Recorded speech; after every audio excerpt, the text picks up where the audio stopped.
Get a real sold for job. 300,000, you guys. Architecture. Oh, it's a man's job. It will fail. Too emotional for this. Female architects transform the urban landscape. You're not talented enough, Mama. Never get it. Who do you think you are? You're not as good as them. Small town boy on the big stage, Lukhanyo opens for Paris Fashion Week. Standard Bank, it can be. Ladies and gentlemen, please welcome on stage your MC for the day, Msizi James. Yeah. No, in fact, I'm going to stop right here because that clap and that welcome, guys, please, it wasn't good for my ego. I'm here all morning, and what I'm going to need from you guys is a bit more cheers, a bit more support from your side so I can calm down. And also, I know we saw the word summit, we thought serious. Guys, we're here to have fun. We're here to engage, learn, share ideas. So just for the sake of my very, very fragile ego, I'm going to do that again. In case you didn't know, that was my voice in the back too, saying my own name. That's how my ego works. Let's try that again. Please can I get some more energy? We're at the beginning of that table too, guys. Let's unfold our arms also. It's not that serious. It's not that serious. Let me start again. Hold on. Let's pretend. You know that Men in Black pen? I'm going to click that. We pretend it didn't happen. Let's go again. And now, ladies and gentlemen, please welcome on stage the third most handsome man in South Africa, your favorite DJ, Msizi James. Take care. Good morning, ladies and gentlemen, and welcome to the Standard Bank SME Summit 2023 in partnership with Business Day. As you've heard probably 50 times now, my name is Msizi James, and for those who weren't here last year, I was, and a lot of questions was, why him? Why would they book him? There's other people. The truth is that Maps Maponyan is busy. He's very busy doing whatever good guys do, maybe saving dolphins or whatever that guy gets up to. And so you're stuck with me today, and you get what you pay for, okay? So if it's not quite as good as you expected, it's because you get what you pay for. I'm really excited to be here again. I think the reason I look forward to this day every year when they ask me to come here is because I'm also an owner of a small to medium-sized business. So not only do I come here and work and enjoy it, but I also get to sit down and listen to our keynote speakers, listen to the panelists, and walk away with even more knowledge and, I guess, resources as far as running a business myself. So from a selfish perspective myself, I really love coming here and just learning. And I think in this world that we live in right now, it's ever evolving, ever changing, a lot of different challenges. You know, we're working online because we're hybrid, but then there's no power, so what are we going to do? We can't even log on to meetings. We're always trying to find different ways to innovate. So to this year's theme too, even take back your power, even more valuable. And I'm sure regardless of the industry that you work in or operate, it's going to be quite a valuable morning. So welcome to everyone who's watching us online, joining us online. You're missing out on free, what is it, fruit. And muffins, hey? Make your own coffee. Should have come. Register early next time. Talking to you, hey? But everyone in here, man, it's going to be a great morning. Like I said, it's all about networking, asking questions, engaging. With each of our keynote addresses, we'll also have a bit of a Q&A. With our panelists, we'll also do a Q&A both online and in here. So make sure we've given you guys notebooks specifically for that. So write down any questions that you might have to address or to pose to our speakers a bit later on. All right, should we get going? Is everyone excited about this morning? All right, I am too. I think before we get going with our first keynote address, I'd like to call up the lady who's brought us all here today. She is the head of relationship banking proposition at Standard Bank. Ladies and gentlemen, a wealth of experiences. Welcome on stage now, Thandiwe Njobe.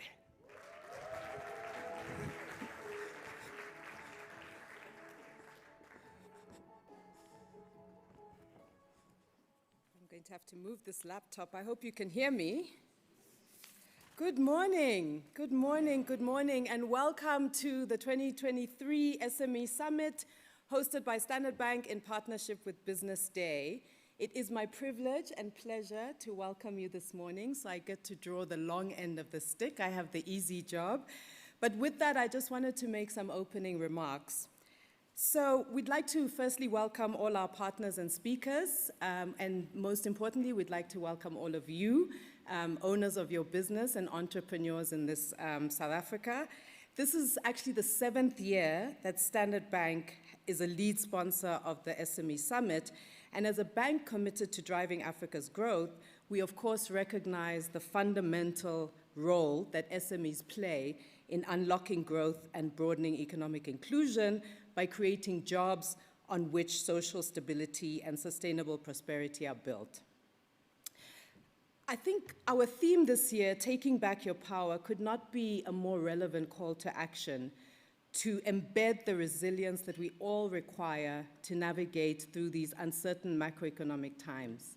I was thinking about this yesterday, and I was just thinking the headwinds that we face currently in South Africa that we're all very well aware of, so I'm not telling you anything that you don't know, but it often feels like a tug of war between the events that are happening. So there's the post-COVID effects, there's a war going on in Eastern Europe, there were flooding, there was riots, and then there's the pressures, which is this persistent and ongoing and sometimes worsening load shedding, a low growth environment, high interest rates, a weak rand, and a high unemployment rate. And I think that we all feel it, we're all impacted by it, but I also think SMEs are particularly vulnerable to these shocks.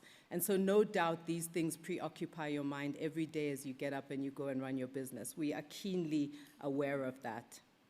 And I think it can often feel like we're caught between a rock and a hard place with no way out. So what happens, right? And I think when we talk about taking back your power, for me that also suggests finding that gap between the rock and the hard place, where we find the opportunity to build resilience as a foundation and a basis for survival of our businesses. We're all part of an ecosystem of economic activity, as individuals, as small businesses, and as large corporations. And I think in order to succeed, there's an inherent interdependency between us, and we all need to be compelled then to be champions and custodians for the success of our ecosystem. So we all have a role to play in our individual capacity, as well as our capacity as owners of small businesses, as well as our capacity as a bank and a large corporate in this economy. And so for this and other reasons at Standard Bank, our purpose speaks to driving Africa's growth because Africa is our home, and we have no other choice but to make Africa succeed. And I believe that if we are truly authentic to this purpose, it necessitates that we fully understand the needs of small businesses across the multiple geographies that we're operating in Africa. I think SMEs present a very unique opportunity and a welcome challenge for a bank like ourselves. And this is a continent that has a thriving informal sector, so we cannot ignore SMEs as an anchor and an underpin to most of our economies for growth. So we're constantly upskilling and we're constantly deepening our understanding of the specific needs of SMEs so that we can wrap ourselves around these businesses and be a true partner for their growth and sustainability. And we use the insights that we get learning from your businesses and the challenges that you face to shape and design our offerings so that what we are bringing to you is truly value-adding. We have a number of propositions for SMEs, and some of that will come out during the course of the day, so I'm not going to do an ad. But essentially, I think how we think about it is to say, how do we support SMEs to start, to manage, and to grow their businesses? So it's not just about the financial products that you bring, but it's about the added value services that build that resilience that I was speaking about earlier. And this will include some of the themes that you're going to hear today. So how do we find solutions for energy? How do we support businesses in managing the administration of their business? And how do we provide other services beyond banking to build that resilience and sustainability? So we consider ourselves to be partners to our clients. And I keep coming back to this theme of resilience because we are all connected through this ecosystem of economic activities. And we see businesses as the creators and the enablers of jobs and growth in this economy. We're going to go through this. The part of this program, the summit is designed then to address issues like accessing smart power, leveraging the gig economy, looking at practical tips and strategies so that you can lead from the front by setting an example for your employees. So we also consider how to navigate partnerships to effectively access things like supplier development programs of large corporations, and connect the dots for small businesses. These issues will be addressed today, and they line up to our hashtag Rise Above the Noise. I think in Rising Above the Noise, these are some of the things that we feel will help your businesses. So I hope this summit is of benefit to you as entrepreneurs and as leaders of your businesses, and provides you with the insights that you need to manage and grow your successful and sustainable businesses. So remember that as your partner for growth, Standard Bank is here. We're committed, we are willing and able to work with you to turn your entrepreneurial visions into winning businesses, and in that, we hope to then contribute to the growth of our country and the continent. So with that said, I say enjoy this summit. It is a fun event, and go out there and win. Thank you.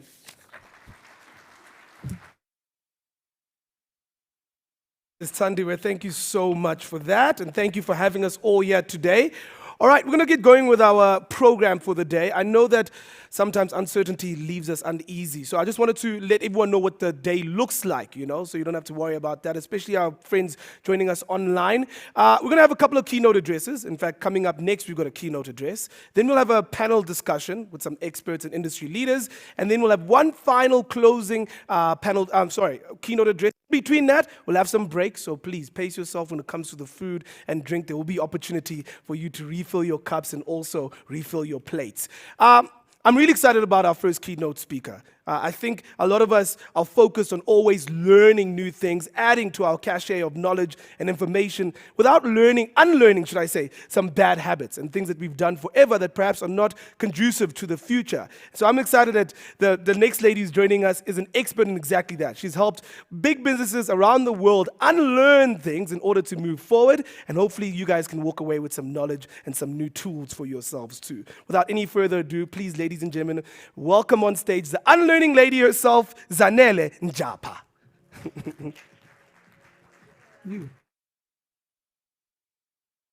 Thank you very much, Msizi, for that beautiful introduction. How's everyone doing today? Thumbs up if you're feeling good, really excited. Thumbs down if you'd rather not say. Thumbs middle if you're still figuring yourself out. Let's see. Okay, good. This is really, really good. Most of us are doing fairly okay today. So the conversation I would like to have with you today is going to be as short as we can make it so that we can have a great discussion thereafter. But here's where I want to start. 3 key things that I'd like to invite you to give me as we talk to each other today. The very first thing I'd like you to give me is I would like for you to be open to the assumptions that you're making. Just be aware of them. And here's why that's important. The human brain is designed to make up assumptions when there's a gap in information and knowledge. Whenever there's a question mark in your head about something, guess what? Your brain takes your biases and your previous experiences and says, here we go, here's what's going on there. But the problem is most of us make our decisions based on those assumptions. I'll show you what I mean. When you heard me or saw me for the very first time, it might have been on social media or anywhere, you made an assumption about me. And I'd like you to turn to the person next to you and whisper to them what that assumption is. And if you're joining us online, I'd like you to put it in the chat function if you have access to one, if you are brave enough to do that. 2 seconds. Turn to the person next to you, let them know what was the assumption you made about me. Maybe you heard my voice and you went, that accent? Where is she from? Probably Durban. Or maybe you saw my hair, whatever it was. 2 seconds. Okay? Okay, not too loud, guys. Some of you actually started laughing, which I must say is a little hurtful. Okay, so that's the first thing. Be aware that you are always making assumptions about what you see. And as we go on with today's conversation, you're going to have a few moments where you go, oh, but I know that, or I've seen that, or I've tried that. I want you to be aware when you hear that voice. The second thing I'd like you to do is I'd like you to challenge those assumptions. When you know there's an assumption there, be the person who's courageous enough to challenge it and go, what am I missing? What am I not seeing? What else is there? That's the second thing. Then the very last thing is very similar to what Msizi invited us to do, is just have fun. This is not an intensive presentation or conversation that we're going to have. It's intended to be nice and fun. So can we agree to those 3 things? Is that okay? Okay, so 3 people. Okay, thank you guys, just those 3 ladies. Everyone else, I don't know what we're doing here. Okay, cool, much, much better. So let's start here then. When we talk about unlearning some of the perspectives that we've made, especially when it comes to co-creation, here's what I'm talking about. What you see on your screen at the moment is a 2-dimensional drawing of a staircase, fairly simple. Now, what I'd like you to pay attention to is what happens when I flip this page over.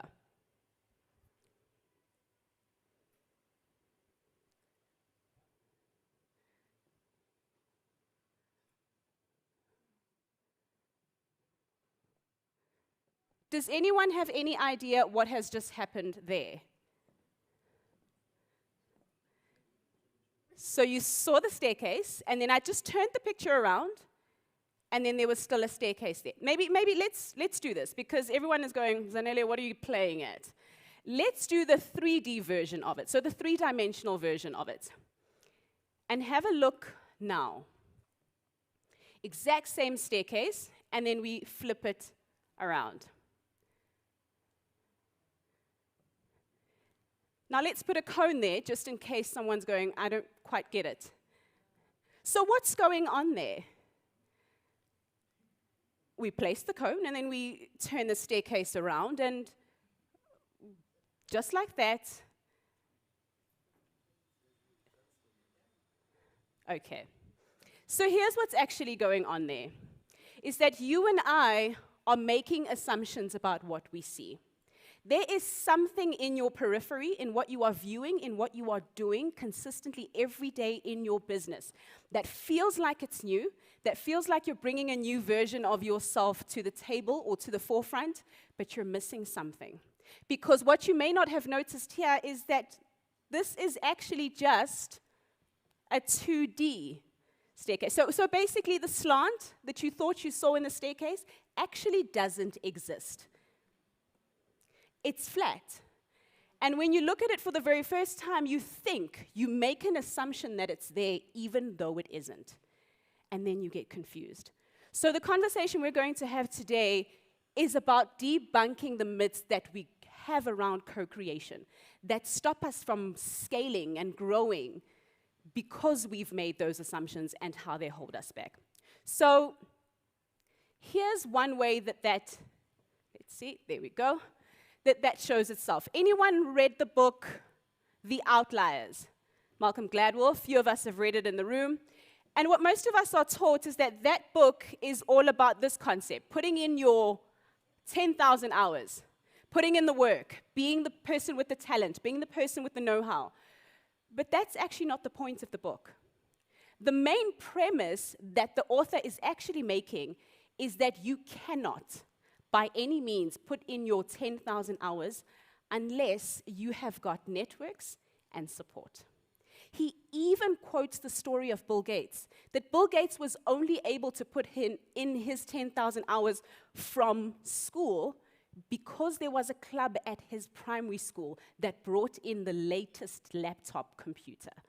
That's it. Other children didn't have access to that. But because that was in his network, he was able to put in his 10,000 hours a lot earlier than everyone else. And we look at him and we go, oh, he's brilliant. He put in the work. He might have put in the work, but he had access to people who could support him very early on. So that's what this conversation is about. And we're going to split it into 2. But before I do that, here's the big premise, is that the future of our businesses lie here, especially at a time when we're thinking about how do we take back our power? What does it look like to scale and to grow in a way that limits all of the risk, but also increases our impact for us? And here are the 2 key areas we're going to look at.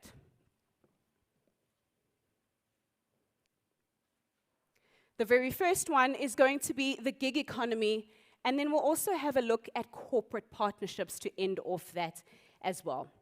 I'd like to give you an example around how this plays itself out. 4 key things that we get when we focus on co-creation. The very first one is we start to share our risk. Anyone here keen on sharing risk? Yes, please, me. The second really exciting thing about rethinking co-creation is that you multiply your impact. You reach more people. You change more lives. The very third one is amplified reach. Because if you were able to access an audience of just about 10,000 people, maybe you've got an email list, whatever it is you run to connect with your audience, you can amplify that. And then the very last one is higher productivity. And I know most of this is pretty self-explanatory, but I think it's important to mention because sometimes we forget the power that it has. I'll give you one really great example. During the COVID time, and I don't know if we can still say this is still the COVID time, but during COVID, or the extremity of COVID, what Aldi, a supermarket chain in Germany, did was they realized that they actually weren't using some of their staff members. So they weren't occupying most of their team members and were considering letting them go. But instead, what they started to do is because they thought of co-creating with an organization like McDonald's, who had increased their demand. So what did they do? They did staff sharing. They sent some of their Aldi employees over to McDonald's to work there for a few months and then have them come back. And I'm sure when the Aldi employees joined Aldi, they didn't think to themselves, oh, one day I'm going to work for McDonald's and then come back to Aldi. Because it is a shift around how we think about it. One more example around that that's definitely one of my favorites, and I'd like, as we share these, for you to think about yourself, think about your business as well, is Siemens. So Siemens was thinking about launching hearing aids for children, and they were thinking, what's the best way for us to reach as many children as is possible? Do we build a database from scratch because children are not our original target market? And guess what they did? They didn't say, let's build the capacity ourselves, but they looked out into the ecosystem and said, who knows children best? It's not us, but it is for sure this organization, Disney. So they co-created and partnered with Disney to create an entire offering that was made up, as you'll see on the screen, with a little backpack and a themed book to teach the children how to actually use their hearing aids. And that way, they were able to sell a lot more than they'd intended, but their impact was even larger because they were able to leverage the expertise of Disney around how to market to children. Oftentimes, as entrepreneurs, we think that we have to do it all ourselves. If I don't have the capacity, let me build it. If I don't have the know-how, let me build it. But today's conversation is about you don't have to have it. Because sometimes to build it takes resources that we don't have as much of anymore in the current climate. So that's what we're going to talk about now. How do you use co-creation as it relates to these two key themes of our summit to really supercharge your impact and your growth? The first one is the gig economy, and secondly will be our corporate partnerships. So let's start with the conversation around the gig economy. Please raise your hand for me and let me know in the chat if you're joining us virtually if you are currently enlisted on any freelance platform. So anything like a Fiverr, like an Upwork, then this conversation is going to be quite valuable for you. So two key things that we often do is we scramble for talent. There's so many individuals that now we've got the term top talent or hot talent, if you choose to use that one, that all of us want to scramble towards, making sure that we've got the best people in our teams, building the capacity for our people, especially in the South African climate where we've got high unemployment. There's so much conversation about surrounding ourselves with the best people. But what if you could actually avoid so much of that scramble and so much of that noise by actually getting engaged in the gig economy? And what you get as a result of that is a highly competent team, and I like to use the word schlep, without all of the sometimes administrative schlep, without all of the constant back and forth around navigating our complicated labor market, or really starting to think about the high cost of bringing people into your team. I'm going to engage with you just now, but let's finish off this point, and then I'd like your thoughts on this. The second one is scrambling for work. Our environment is highly competitive today, and when we look at the people around this room, we often go, oh yes, I can definitely network with someone, but as soon as you meet someone who's in the same space as you, instantly what comes to mind is, let me check them out on Facebook and see, are they as good as me? Because we are competitive by nature.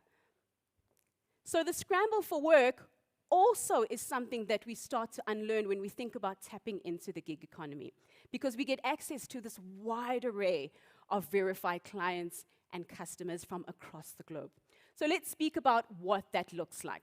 Finances Online launched 3 key gig economy statistics, 3 things you need to know. And I'd like, as we think about this conversation and as we have this conversation, if you're taking notes, for you to note some of this, because there's an activity, a little task that I'd like to give you at the end, and then we'll take it from there. So the very first thing is the reason why people are involved in the gig economy.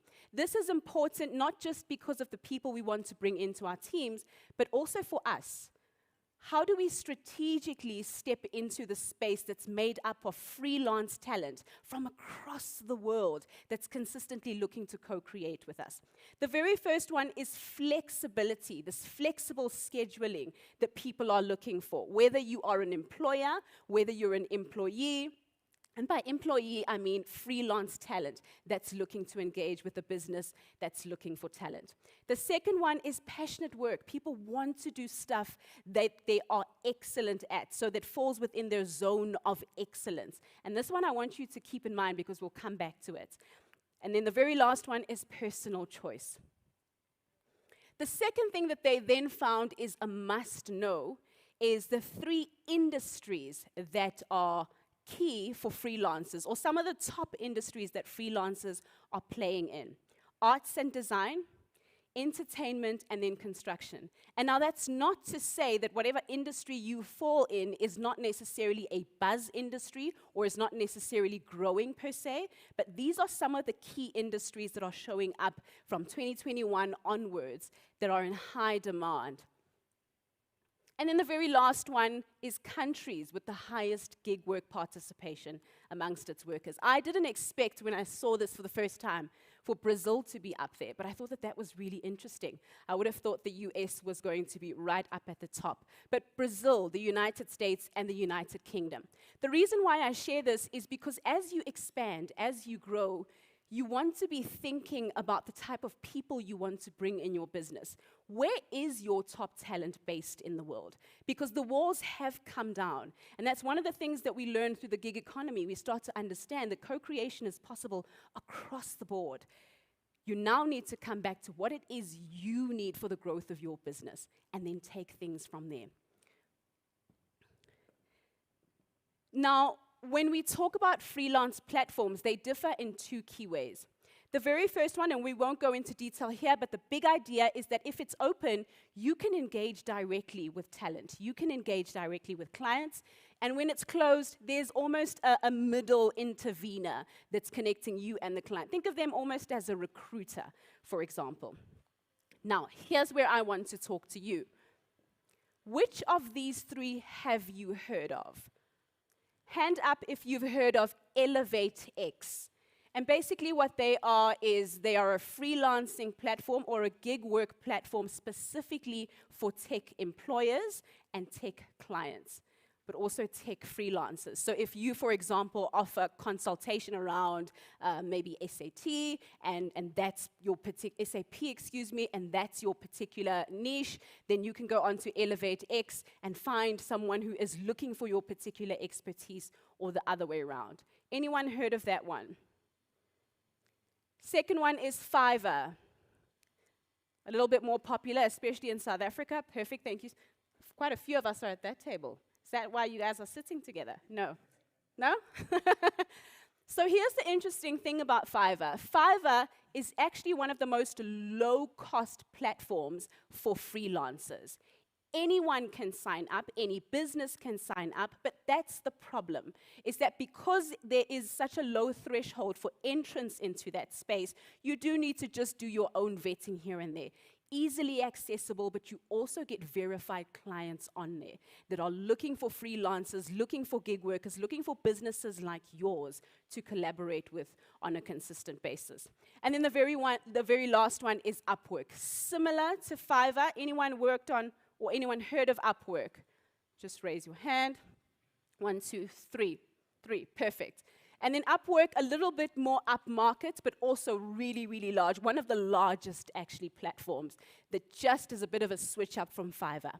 Now, here's what we're going to do together. Maybe before we do that, I'd like to invite you to do the following for me.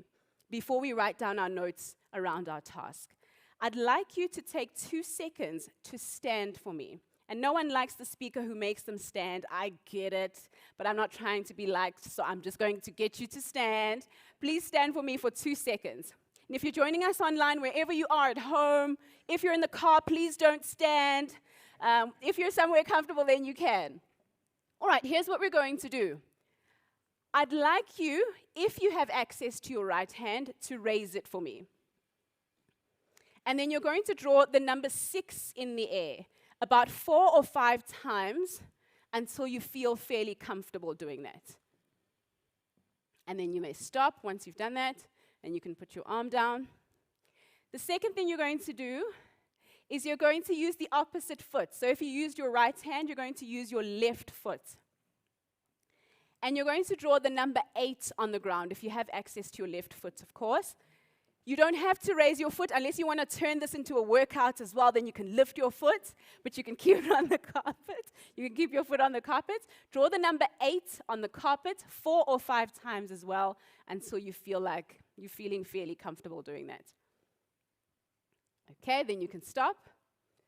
Now the very last thing, some of you are probably guessing it already. I can see your eyes the way you're looking at me. You're now going to do both at the same time. So while you draw the number 6 with your hand, you're going to draw the number 8 with your foot 4 or 5 times. So just get it right 4 or 5 times at least, then you can sit.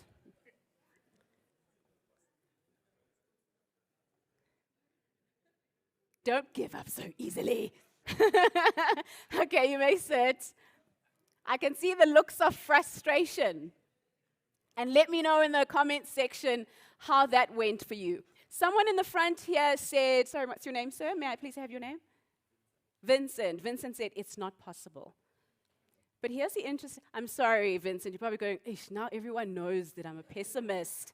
No, that's not my intention at all. But I love your comments because every single time I do that exercise with people who do a lot of eye, hand, and foot coordination, in their daily jobs or on a consistent basis, maybe someone who plays keyboard, for example, or piano, they get that exercise right fairly quickly. Now, I'm not saying go out there and start taking piano lessons, unless you want to. What I am saying, though, is that we mustn't underestimate the power of training our brains to work a certain way, going right back to the beginning. Because at this point of the presentation, you've gone back to the assumptions that you had made about the topic, about me. Now, this exercise was to bring you back, to say, open your mind and train to see things in a different way. Because unless you do that, you will not build a new habit, but you also will not challenge what you've already done. I'm going to be a little bit cheesy and say that saying that if you want to see something different, you're going to have to do something different, but that's the point. And I want today to be the day when you think differently about co-creation and you walk out with just one idea around how you are going to connect with someone who is going to help you grow your impact in your business. So then let's move right along then on that note to your task when it comes to our very first theme. So your task when it comes to the gig economy is threefold. The first one is you're going to choose one platform. Feel free to go home, Google, other freelancing platforms, or choose one of the 3 that we spoke about, ElevateX, Fiverr, Upwork. I see some of us are going, oh, Zanele, really? Why do I have to do this? But I promise, if you do this, it will pay off. So first thing, you choose a platform, just one. We're going to make it as easy as possible. 2, On the platform, you create a profile for your business, and then you upload an offer or one product. So if you're a product-based business, you upload one product that you have as part of your business. Or if you're a service-based business, then one service or one offering that you have. And then the very last one is browse your next hire. This one you can do only if you're looking to add someone to your team. If you're looking for a highly skilled, maybe event organizer, a highly skilled event organizer, and you're going, I'm really looking for someone great, or I'm looking for someone to run our business, grow our business in Spain, or whatever it is that you're looking for. It could be the smallest thing. Just browse. And you'll see that the word there is just browse. It's not hire them, it's nothing intense. Just browse. So that you get the exposure to what's out there and what's possible. That's it. So that's your task. You choose a platform, you upload one offer or product on there, so give the details on that offer and that product. And then the last one is just browse your next hire. Whether your next hire was only going to be in 3 months, just go in there and have a look at what's there. And just by practicing that, you open up your perspective to what's possible, but also what's out there for you. And then one day you might find yourself coming back to leverage some of the power in those platforms. So that's it for that very first one, and that's the task there. At the end, I'll show you how to be just a little bit more accountable around the task. Let's move on to the second one, corporate partnerships. How do we leverage partnerships with corporates or big businesses in order to scale and grow? Now, before I go into this one, I actually want to spotlight someone. About 2 or 3 days ago, 2 or 3 days, yes, I think it might have been that long ago, I got a message on Instagram, a DM on Instagram. And some of us are on Instagram right now. If you are, please put that away. I got a DM on Instagram, and someone said to me, Zanele, I've noticed you're actually speaking at the Standard Bank SME Summit. I'm actually a designer. Here's a dress that I've created that I think is going to look amazing, of course. Going to look amazing on you, that I am willing to give to you to wear at that conference. He didn't say, and when you're wearing it, please just promote me. He didn't say that, but that's all he did. And me, I think, Msizi, I've got the vanity thing like you, so I was going, oh my gosh. But then I asked my stylist, and I went, I understand how the designer is going to benefit because I'm going to stand on stage, right, and wear his gown. But then my stylist said something that I didn't realize. She said, you know what, Zanele, when you wear someone else's design, you become the speaker who has designers approach them. And then I went, oh my goodness, yes, it's a win-win. It makes so much sense. But obviously, because of our timeline, we didn't have enough time, so this is all I could put together. But I just want you to stand so that everyone can see you.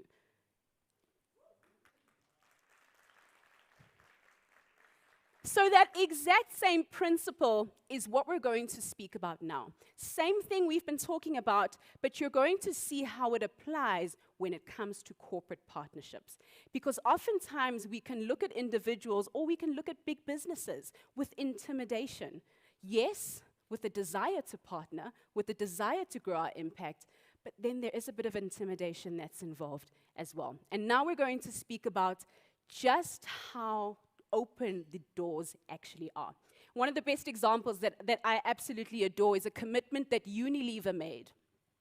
And this is as part of their sustainable living plan. So they've got this huge drive around being sustainable in their brands. And 2 of the commitments that Unilever made was spending 2 billion euros every single year with diverse businesses across the world. Whether you're talking about Knorr, whether you are talking about Dove, Sunlight, whatever it is, they want to work with diverse businesses. But even better is the very last one, is they want to submit. So they've actually got, this is actually a metric that they're measuring as a business, to support 5 million small, medium enterprises by the year 2025.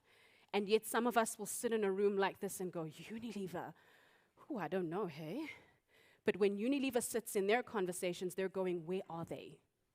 Where are they? How do we work with them? How do we co-create with them? Because they understand, very similar to what is now called nano influencers, so the smaller influencers with like a 3,000 to 5,000 following. Those influencers are valuable to big brands because big brands understand that businesses like ours are closer to the ground. We're closer to the people. We make things happen. We're the ones that are where the rubber hits the road and oiling the machine that keeps things going. So they're looking for you. Whether you're talking about their enterprise supply development programs, whatever it is, there are opportunities within big businesses for us to partner. But 3 key things that we need to be aware of as we think about that. So there's 2 things that are keeping us from that. Maybe let's look at that first. We're letting fear keep us small because we're intimidated. And instead of that, we could be 10xing, and that 10x is actually quite conservative if you look at the value over time of partnering with an organization that has a well-developed brand and message. And we'll give an example just now, and fast-tracking our growth. But the other thing we need to unlearn when it comes to partnering with corporates is remaining anonymous, staying small, being the best-kept secret in the corner.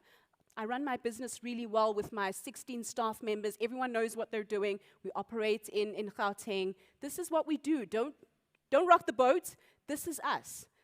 But where we are right now, when it comes to taking back our power, it's time for us to start to think about how we expose ourselves to some bigger conversations. And one of the things we gain from that is working with some of the best brands in the country. And just looking at, for example, the summit that we're at is an example of a partnership between different brands. This particular summit wouldn't be as powerful as it is if just one of those brands stood on their own. But because they leveraged each other, you saw, or we see, the power that we see today. So 3 key things to think about here.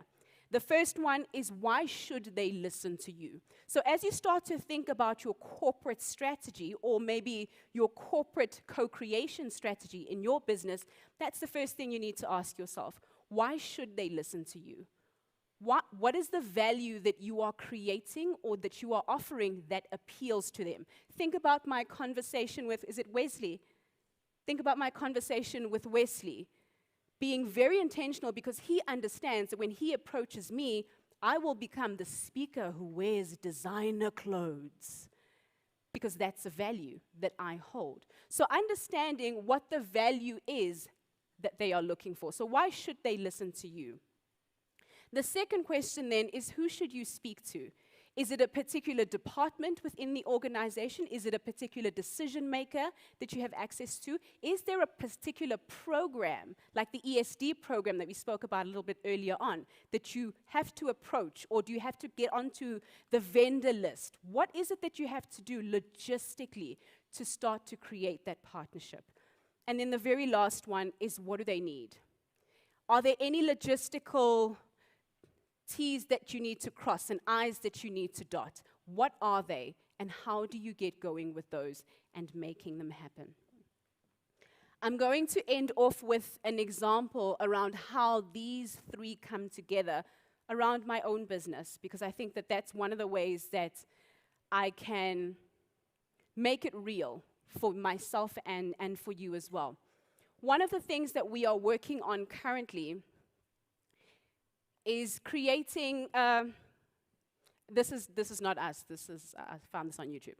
So this is just an example around something we're building, a transformation retreat. So I work a lot with unlearning and supporting individuals who are going through a process of rethinking, letting go and grabbing hold. And we're thinking about forming a transformation retreat as a business. Initially, I was thinking, oh my goodness, the budget is crazy. We're going to have to put away so much. We're going to have to do this and bring in these speakers. And then we sat down with the business consultant, and she said to us, Zanele, you've got a big theme of transformation. Can you not even think of one organization in South Africa, one corporate in South Africa that stands for change or that stands for transformation? And I went, yeah, I can think of a few. She said, then craft your offer, craft your product so that it speaks directly to what they need. Will they get an opportunity in the slot of your event to promote some of the things that they offer as a business? Will they get an opportunity to support your people with one-on-one consultations? How do you create an opportunity for your fellow partner, your fellow corporate, to see themselves in your product, in your business, in your offering? And that, for me, really sparked such a beautiful conversation, because further to that, you could even split what you are doing as a business. For example, you could split different parts of the retreat between different businesses that speak directly to each theme. And by doing that, you do all of those key things that we spoke about earlier on. That's actually not the next slide, but you lower your risk, you increase your impact, you double and even 10x your reach, because you've been able to leverage the power and the capacity of a corporate organization or a big business. Now, I know it seems overwhelming and it seems daunting, so here's where I'd like us to start. The first one is you're going to clarify that product, that offer, that in your head right now makes sense as something you can pitch or something you can collaborate with the corporate on. Whether it's an upcoming launch that you are doing, or it's an actual product line that you're about to launch. Maybe you're extending your product line. Or maybe you already have something that's already existing, and you can think of that. The second thing then that follows from that is approaching them, applying, going through that process, knocking on doors, finding out who the right person is to speak to, and then going through that process. So what are the logistics that are involved in that process? And then the very last one, because I'm always watching. No, I'm not. Please don't think I do that. The very last one is find me, and then let me know you've done it. Just that. That's all you have to do. That's all you have to do to give yourself the exposure, but start to train yourself to see the power that you can leverage when you co-create with a corporate organization. Because the scale or the magnitude of your business that you have right now, you cannot possibly imagine the growth that you can experience. And that's why you sit here and you go, oh, can she just get off stage already? It's because you haven't started to imagine just how great the capacity is for growth. And the reason why I say DM me is because I want to hear about it, so that you can become an example to other people. And then I can also say, yeah, I was part of that. No, I'm joking. But let me know. When it happens, message me by the 30th of June. So there's a deadline that's involved in that already. But let me know that you've done it.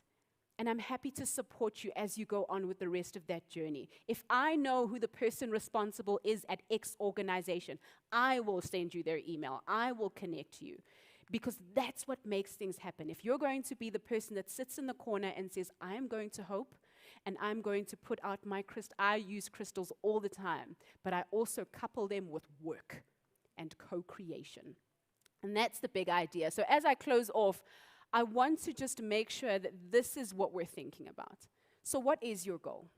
You might have to go back to the strategic table, think about it again, or whatever strategic goal you currently came in here with that you want to influence how you achieve that goal. What is it? Whatever it is in your mind, I'd like you to write it down. Maybe just take 2 seconds and actually write it down. What is that big goal that you set for yourself for the current financial year that your business is in? Now, you may see that you're falling behind, or maybe you're doing really, really well. And if you're doing really well, think about how you could actually do better. Because as soon as you're able to do these 4 things, share your risk, multiply your impact, amplify your reach, and then achieve higher productivity, you're going to see something really, really amazing shift in your business, especially as you start to think about scaling and taking back your power. Because here's the truth that I want to leave you with. The vehicle that allows you to do all of that, that's really going to take your business to the next level, there's just one thing you need to do. It's think about how you can co-create. Who's out there? How can I do it? How can I make it happen? Who do I need to speak to? And then you're off to the races. Thank you very, very much. I'd like to share this deck with you if you want it. I know you're about to clap, I'm sorry. I'd like to share this deck with you if you would like to have it. So there's the link that you can use to download the deck, just so you can go over it again if you want to take notes. But otherwise, thank you so, so much. And Msizi, thank you very much. I'll hand back over to you, and we're going to have a Q&A now to go through any questions that you might have. But thank you very much. Where would you like me? Oh, now I'm on. Thank you so much. That was absolutely amazing, Zanetta. Thank you. Yeah, you can take a seat. Exactly what Zanetta said. We're going to have a bit of a Q&A. I am going to ask that we start with the guys and girls online first, just because Zanetta is going to be with us throughout the morning. We'll have some opportunity for you guys to engage with her outside during our breaks and also during our lunchtime. So just in fairness, if we start with the guys online, I will pull out my phone, not to be rude, but that's where the messages from those guys are being sent. However, there is a roving mic that will be going around if anyone here has got questions. So yeah, the guys with the mic can start walking around. Put up your hand if you do have a question. But I think we'll start with the first one that's come through online. And it comes through from Roy Harrington. He says, in today's dynamic economy, what are the benefits of gig economy compared to having a permanent job? I really like that. Thank you so much for that question. And Roy's joining us online. Roy's online. Thank you very much for that question, Roy. So there's a few different benefits, and you'll see with the slides that we went through, one of the things we mentioned is around why people get involved in the gig economy in the very first place. So that is things like working in your zone of excellence, but also in your zone of genius, because your zone of excellence is what you're really good at. You could do it in your sleep, but you don't love it. And then your zone of genius is, oh my goodness, you don't have to pay me. This I would do even if you didn't pay me. And if you think about just that, the cost of that is quite high. And that's why the people sitting in this room choose to be a part of the gig economy rather than anything else, rather than being employees in someone else's organization. Now, the reason why that also translates into a benefit is because if you think about bringing talent into your team, that talent is thinking exactly what you are thinking. I work with corporates constantly, and I hear the conversation about how people are feeling extremely overwhelmed, but they don't know how to hire out their skills to people like us. And so they go to Fiverr and they go to Upwork and they say, hey, I'm a really good VA, or I'm an amazing consultant, or I'm really good at facilitating and I can help you if you're facilitating a conference, or whatever it is. But then we don't then open up an opportunity to just source skills. Instead of having someone that you consistently are looking after their health insurance, you are making sure that their pension is getting paid. You just interact with another entrepreneur, and that's the value of the gig economy, is I see you from a place of expertise, you see me from a place of expertise, let's exchange value and leave each other when it's time. And that, for me, is the biggest payoff, and really avoiding that big cost of managing an employee. Data actually shows that the hiring process is extremely expensive when it comes to holding an employee. When you think about when someone leaves the organization, it's extremely expensive to manage that, from searching for someone new to come into the organization, to training that person, keeping them, and then losing them again when you've trained them. Now, you don't have to do that in the gig economy, not necessarily unless you decide. If you're working with an expert who's playing in their zone of expertise and genius, that person is already trained. You save those costs, but then you also work with someone you can trust as well. Love that answer. I think also something that comes to mind is, how do we end up standing out? I think if everything is so online, if it's a matter of just Fiverr's got your CV, people probably come across hundreds of thousands of CVs all the time. What is the one thing that will make me as a person and what I've got to offer stand out? I love that question. I think one of the main things, and there's a lot of different things, but this is one that I've found to be most effective, is being extremely clear about the value you provide and being able to articulate that really, really well.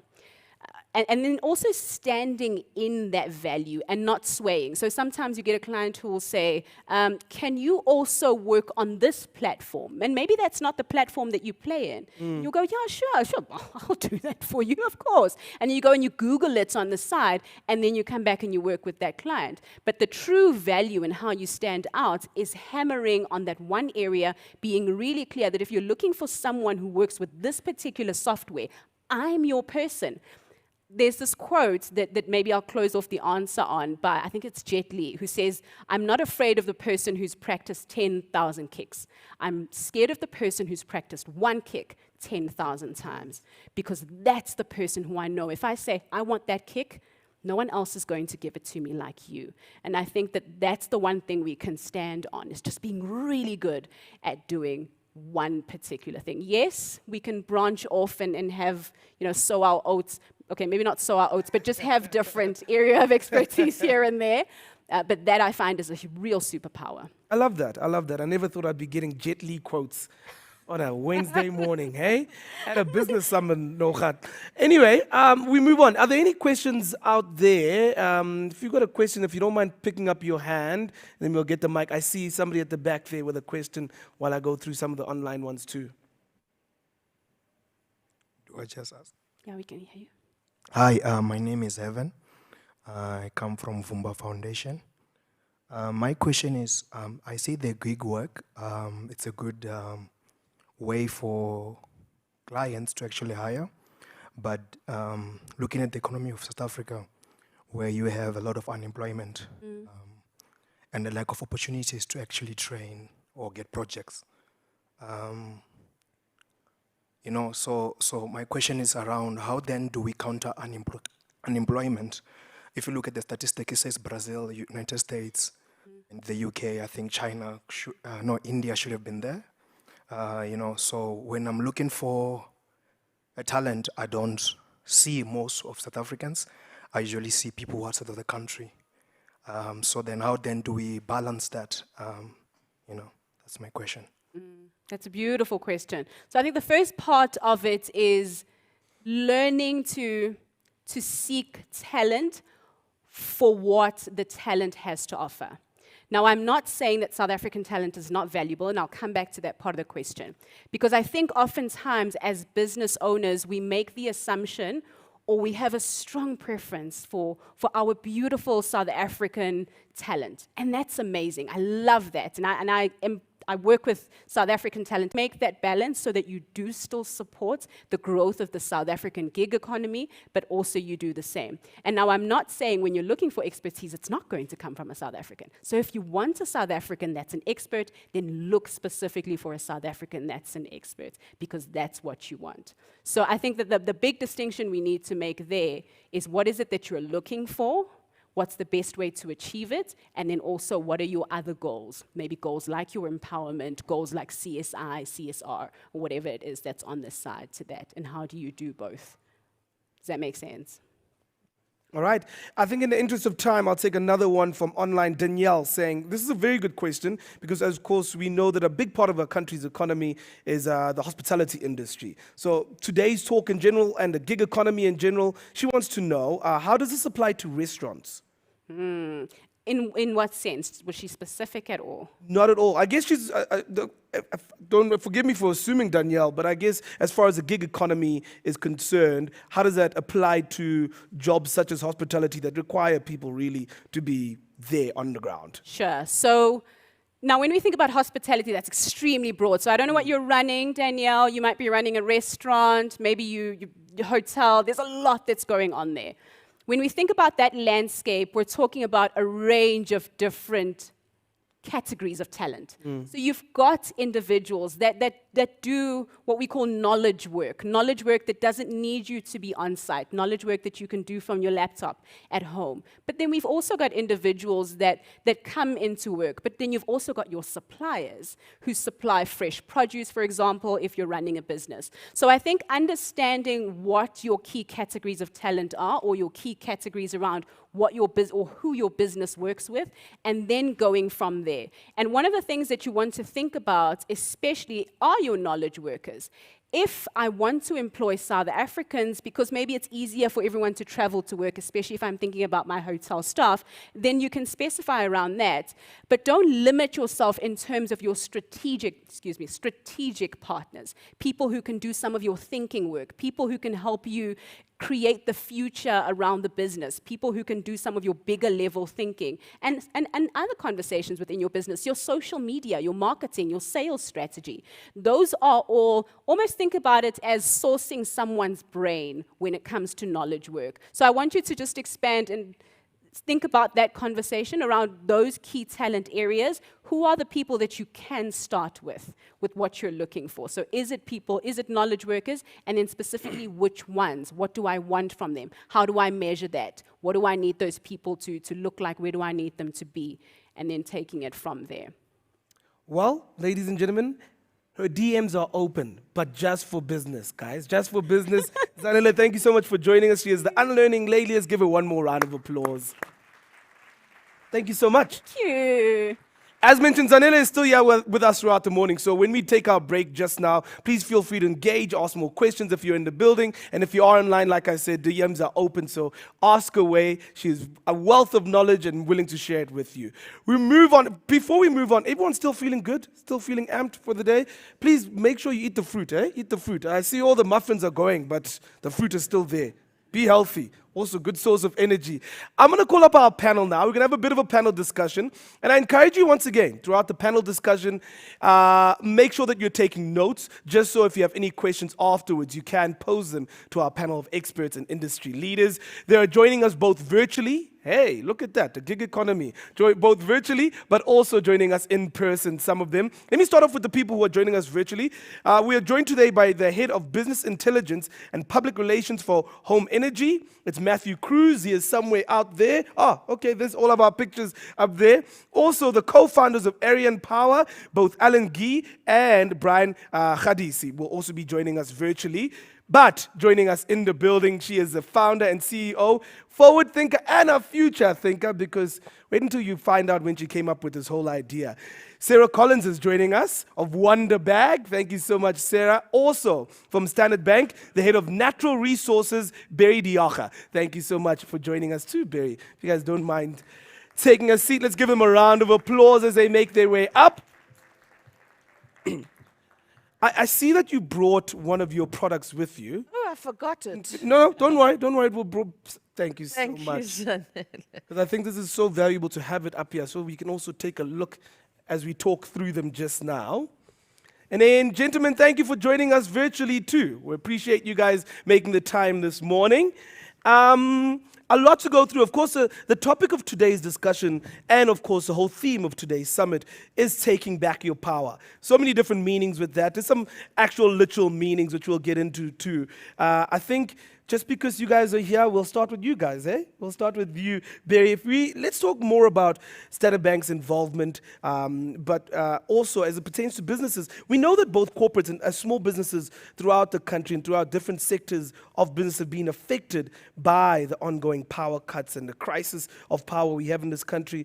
Are there any businesses in particular that you guys have noticed that have really been hard hit when it comes to our power crisis? Yeah, thank you very much, and thank you for having us. I just want to kick off, and link back to what Zanele spoke about, really around internal power. Our theme today is a bit more about external power. But in a way, there's lots of similarities, because without power, whether it's internal or external, real electricity power, you suffer significant challenges. And I think, when you look at South Africa in particular, Tandiwe spoke earlier about our focus on Africa as our home and we drive for growth. And when you look at businesses, it is really about growth. It is really about finding your place in the economy and growing it. And I think the one thing that most companies have in common is if they want to grow, they need access to electricity, to power. Without that, irrespective of what sector, irrespective of what size of business, you're really gonna face challenges. And I think in South Africa, we've seen a lot of that, especially in recent years. And I think there's really been two drivers to it, if you look at it. The one relate to availability of supply. We all know the frustration if you want to get your conveyor belts running, or when you want your kitchen to operate at the right level and you simply don't have access to power.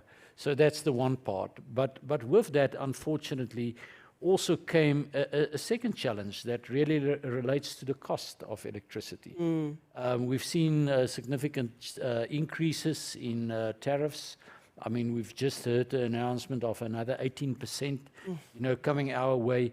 And what we find is for businesses, it's extremely hard to really take that and to pass that cost on to their consumers. So they have to get more creative to make sure that there's sustainable and reliable supply, but simultaneously to also manage the cost around it. And then when it does come to specific sectors, I don't think there's really any sector that you can single out.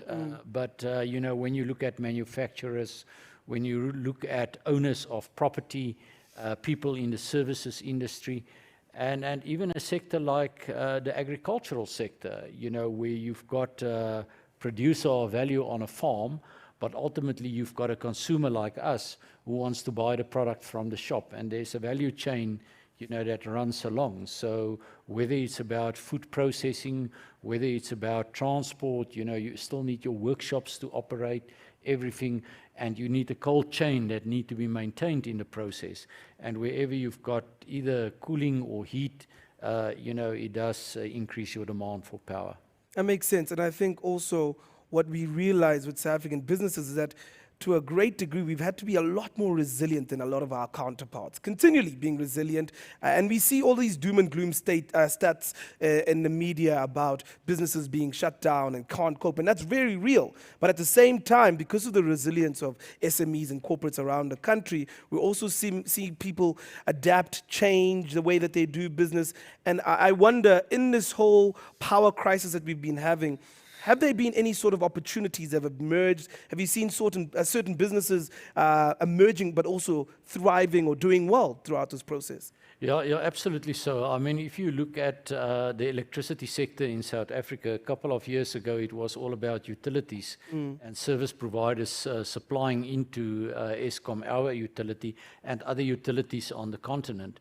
Today, when you look at that same sector, it's a multitude of individual companies, ranging from very small companies to medium-sized companies to large companies. If you, for example, think about the solar PV industry, there's OEMs, original equipment manufacturers, that effectively produce panels, produce batteries, produce inverters. But then with that comes sophisticated networks of getting that product to the end user. And again, right through from the transport, the distribution, the logistics space, up to suppliers, especially from a distribution perspective, to have just-in-time stock available and to cater for the needs of the market. And then especially, when you look at installers, we've seen a huge amount of installers emerging, in that space. And it also ranged from large-scale operators who focus more on commercial industrial solutions, also including smaller operators, who target a residential space in that market. I love that. Let me throw that to you, Matthew. I know you're joining us via Zoom there. Matthew is from Home Energy. And of course, as you can imagine, this is all about solutions and solar in particular. And so I wanted to find out, just from a business perspective, as far as throwing solar, is it just as easy as just getting somebody to come to your house, install it, and then you're done? Or are there specific permits that you would need and permissions that you need to get when moving towards solar as a business owner? Great. Well, thank you for having me. And yeah, good question. In terms of solar and getting it installed for your business, I would like to initially just give a word of caution for people just to go with any company to install their solar, because we are seeing a lot of solar companies coming up all of a sudden and just starting to operate in the space that don't necessarily have the experience or the ability to provide a quality installation. So we're seeing a lot of substandard companies doing installations. And so the recommendation is that you go with a company that is guaranteed to provide a quality installation, and this is partly what Home does. We are a marketplace, solar marketplace platform, and we coordinate between financiers, solar installation companies that are vetted, and we also then aggregate the market demand to satisfy solar installation demand. So part of the qualifications that are needed once you get a solar installation is you need to get a signed off certificate of compliance, which is very important for insurance purposes for your company. So make sure that when you're looking at a solar solution, that whoever's going to provide the solution will be giving you a certificate of compliance once the installation is completed. That will then confirm that the installation is of good quality and has been signed off by a qualified wireman to confirm that the quality installation is being completed. Then secondly, the second qualification or certification that's needed is an SSEG application to your local municipality as the business. And that's a small scale embedded generation application, because your local municipality needs to know that you have a solar system on your roof that's producing power, and they need to confirm that they are aware of it and that they have given you permission to have that solar installation. Without that, they can actually come to your business and turn off your business as power supply. So make sure that the company that's going to the installation will give you a SSEG application through your local municipality as well. Up for us. I had no idea that it was that in depth. As far as I just thought I could hire somebody, come throw up some panels, and we're good to go. I know that solar or any sort of solution is not cheap at all. I think the initial layout, if you want to buy stuff like that, is obviously not cheap, especially in this economy of ours. But if you don't mind maybe going into some of the costs behind that, don't have to mention particular numbers, but perhaps why it costs that, and also why you think it might be an investment in the long run. Great. So I think I'll start off with actually some numbers just so that people can put some rand valuations to the different sizes. If we're looking at a typical 3 to 4 bedroom house that has 3 to 4 occupants, you would look at a 5 kilowatt system, and that's the rating of how much output power will come through the batteries, through the inverter, and into your house. And when we think about 5 kilowatts, it's a difficult term to think about because it's quite technical. But you can think that a kettle will use about 2 kilowatts or 2,000 watts when it's heating up and boiling water.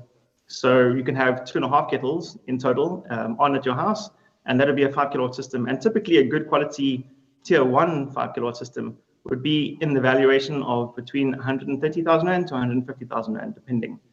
And the reason why I say tier 1 is it's very important to note when you're looking at your quotes for a solar system that the batteries that are being supplied are not lead acid batteries or gel batteries, because we don't want to have a battery that only lasts 6 months or a year. We want to have a lithium ion battery that will last 10 years plus. And that's the warranties that are coming out in the batteries for the last 2 years that have something called LifePro 4 technology, which is an abbreviation for phosphate included in the lithium ion. And that kind of battery technology gives you a 10-year plus warranty on your batteries. Your inverters should also have a 10-year plus warranty as well. And so when you're looking at your equipment, tier 1 equipment is recommended because then you get a 15-year plus lifespan on your equipment, on your system. So that's 130,000 Rand. If you're looking at a bigger system, that's a 12 kilowatt system for 3 phases for a small business, for instance, you're looking in the region of between 450 and 550,000 Rand to take care of 80 to 90% of the business's needs.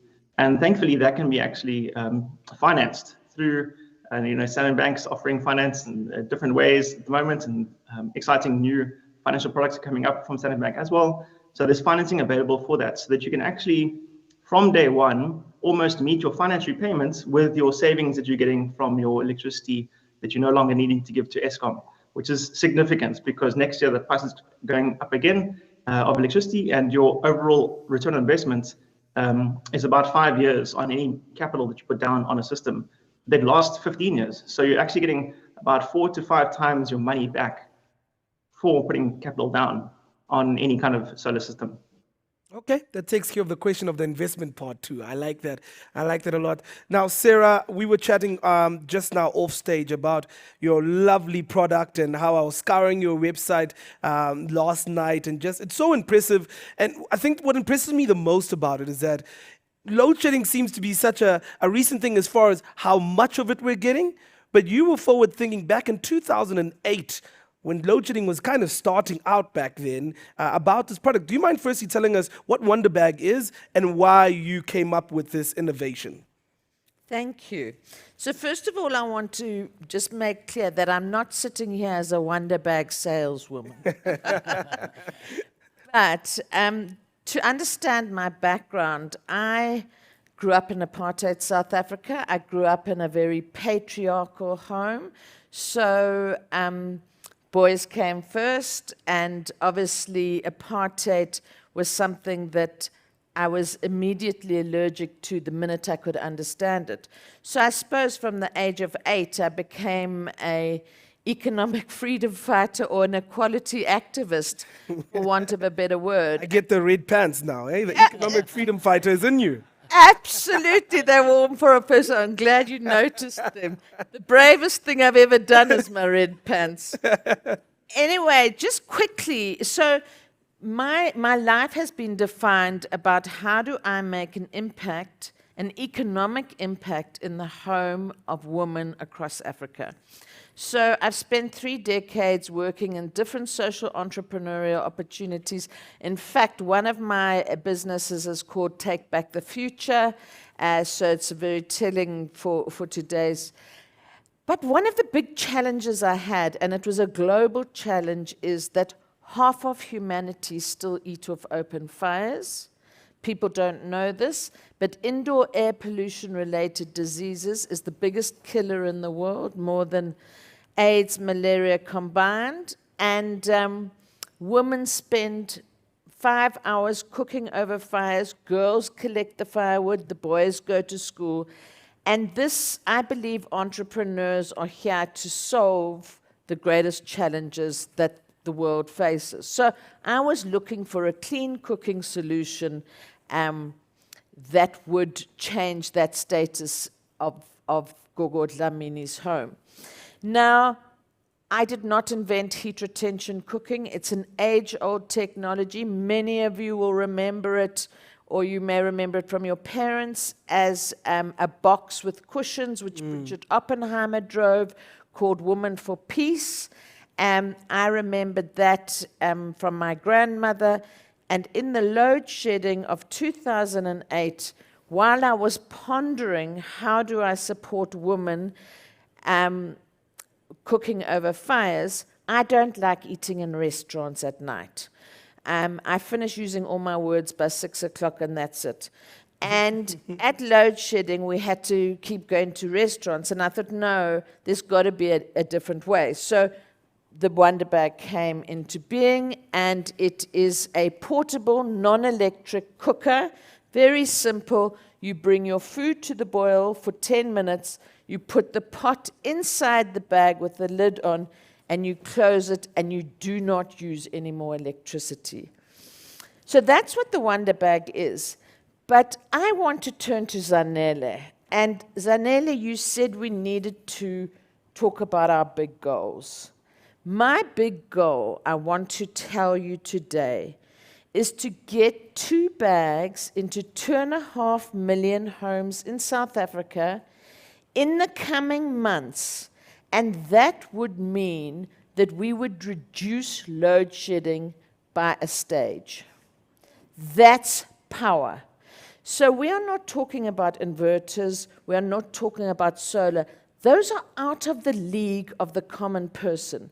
So we want to, people have to take back their own supply demand of their homes. We have no power over the supply that is coming from government. But what we do have is our domestic demand side management control of our homes. And so 3 things I want to point out is, 1, we are seeing a massive increase in cholera. It is and was bound to happen with people not being able to boil water and have clean water, and the lack of hygiene because you're waking up with no electricity. What we are seeing is people boiling a big pot at night, putting it in their Wonder Bag, closing it, And in the morning, everybody can have a wash, they can have hot tea, and they can have porridge, and they can go to work and school with dignity without using any electricity. In the evenings, at some stage during the day when you've got power, you bring your food to the boil, you put it in the Wonder Bag, you close it, and it continues to cook. And when anybody comes home, they have a hot meal. And you only need 10 minutes of heat, and then the heat retention continues to cook the food. This means we have power of our own in our own homes. We can then not be reliant on. So I've given you my big goal, but I also want to go to the point that I can't do this alone. I'm an entrepreneur on my own. How can I do this? It has to be through co-creation and collaboration. One of our biggest challenges is how do we get Wonder Bags to every South African at a price they can afford? So I've innovated, I've created a carbon business model, and you today can buy 2 Wonder Bags for 170 Rand, and they will be delivered to your closest Pago pickup site. So I have partnered with a distribution company that takes our product directly to home. There are other, obviously, partners that we need. But my drive is to look for the other entrepreneurs that are taking back our power. We need lights. Let's look for those solar entrepreneurs. Let's look for those water entrepreneurs. We've got a clean cooking solution, and there are others. But let's focus on opportunity. There's so much depression and doom and gloom. And the inequality is driving hard in this country at the moment. The more people that get solar inverters, the more people get poorer and poorer, and we run out of jobs. My business is not growing a big business. I grow through entrepreneurs completely. I love that. Wow. Okay, let's start there. I love the ambition of also reducing one level of load shedding. Perhaps we should tell the Minister of Electricity that we don't need those power ships anymore.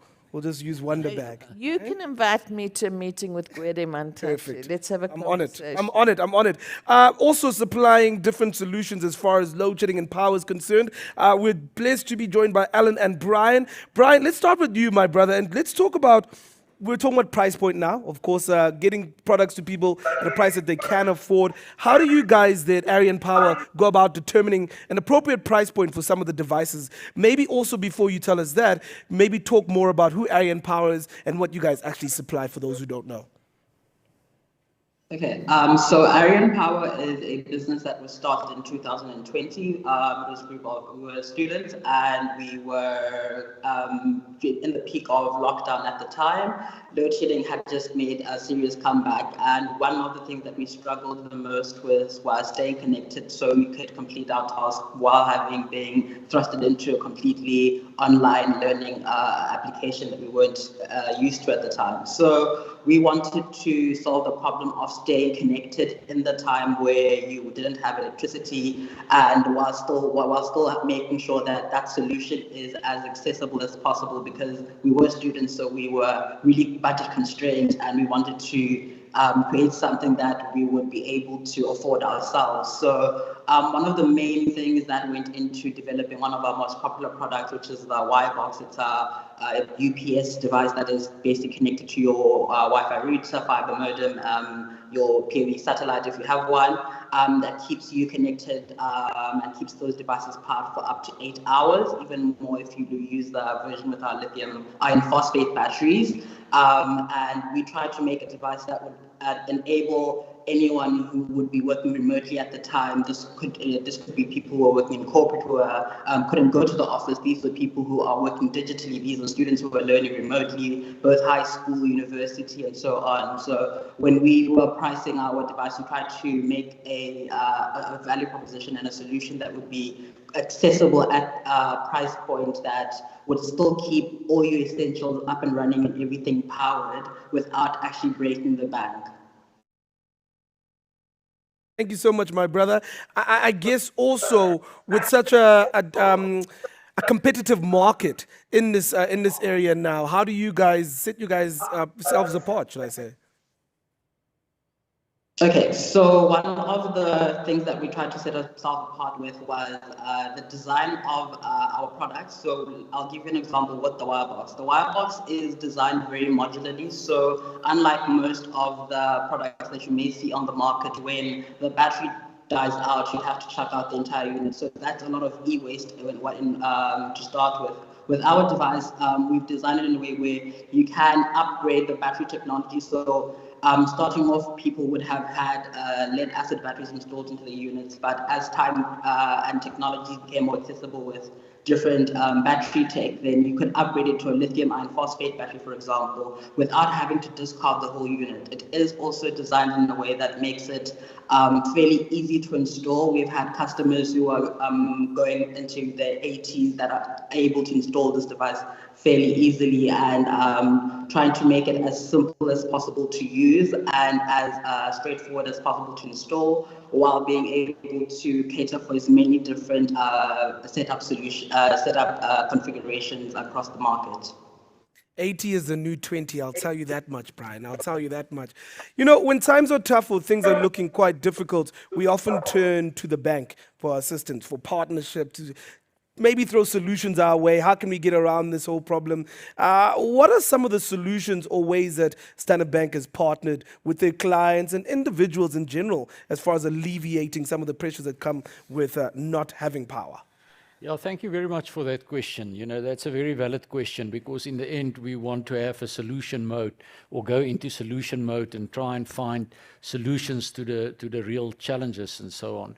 And I think it's quite a wide topic, you know, so if you'll excuse me, I'm going to zoom in on what we call the C&I market, the commercial and industrial space, which are typically businesses like yourself, other businesses, you know, who's got a need to generate their own energy and then effectively mitigate some of that risk.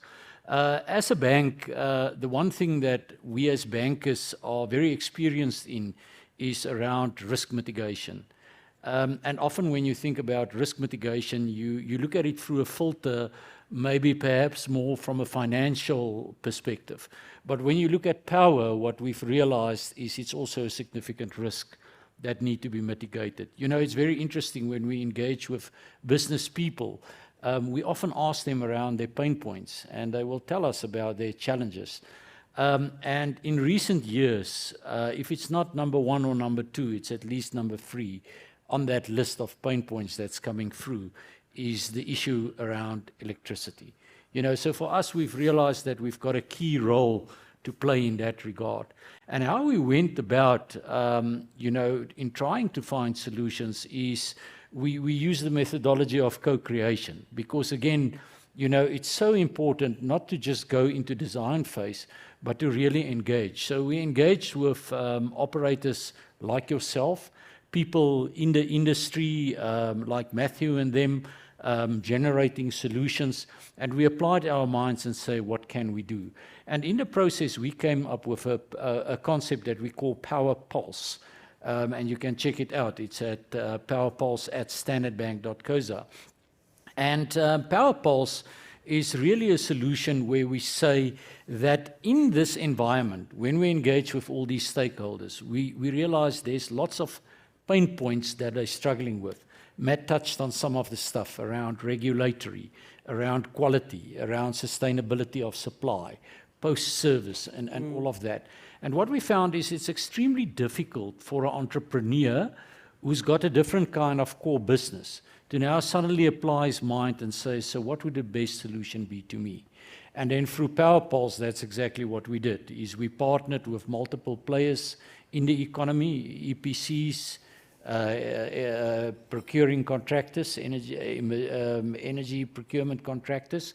And what we now do is when a client is interested in a solution like this, through our digital platform PowerPulse, he can then access that platform.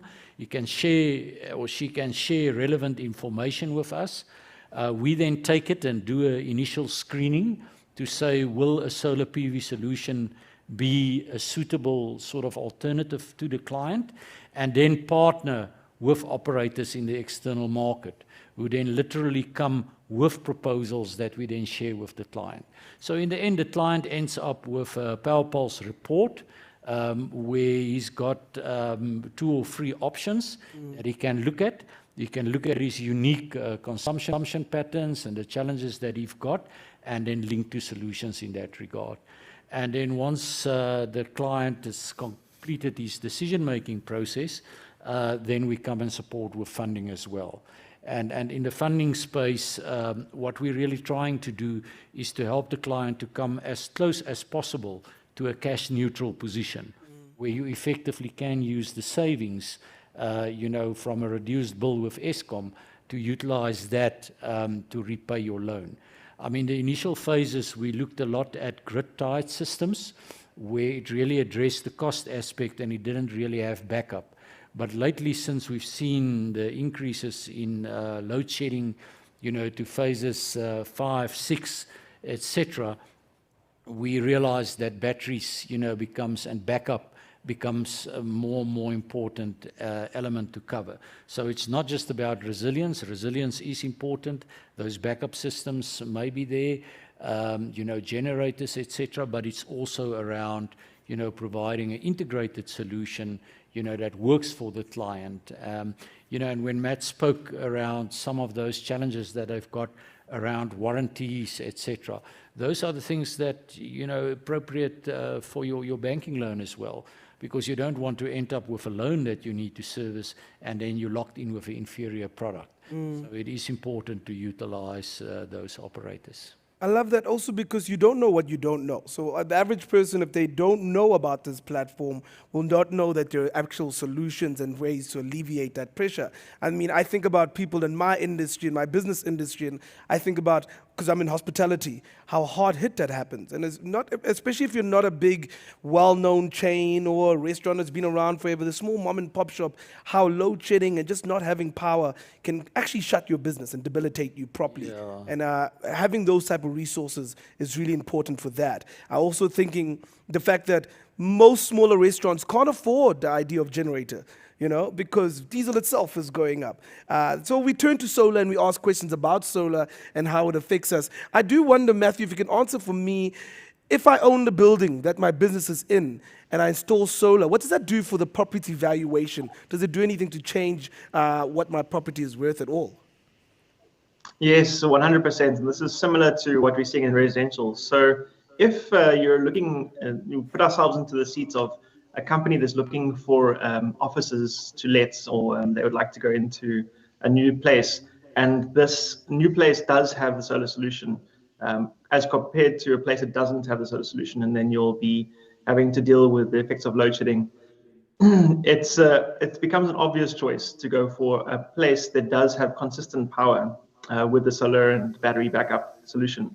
So as business owners, you can see that the valuation of your property will increase by up to 5% by just adding a solar solution and battery backup solution to your property.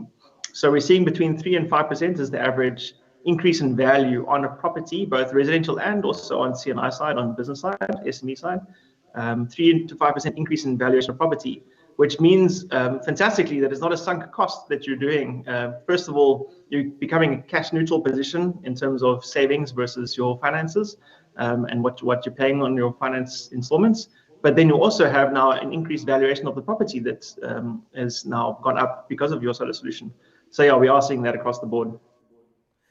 Thank you. And you mentioned the price point a bit earlier on for the sizes of small businesses, what that would look like. Now, perhaps the average business, doesn't, especially small business, doesn't have that cash flow to outlay such a huge amount. Maybe they don't want to go the route of adding it as part of a loan. Are there any other sort of solutions as far as that's concerned? Maybe I've seen some companies that do rentals. I've seen some companies that do rent-to-owns at some point. What are some of the ways that we can go about it if we don't have the initial outlay?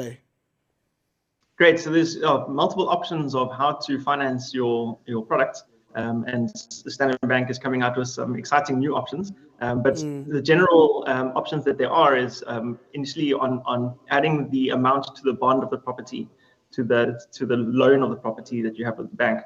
And banks are very open to this. They're keen to assist companies in this way, to add the valuation or the value of the system onto the loan that is being paid for the property itself.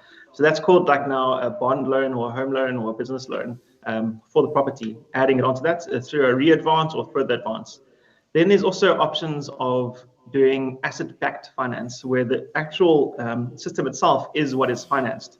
And that looks like very similar to the model that's used in the vehicle finance industry, where it's actually the asset itself that will be reclaimed if the loan is not satisfied, instead of the entire property if the bond is not satisfied or met, or the repayments are met.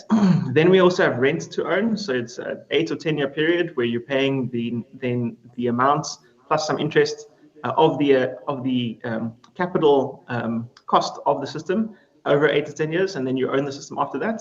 And then you have a rent, like an evergreen contract that is a forever contract for rental.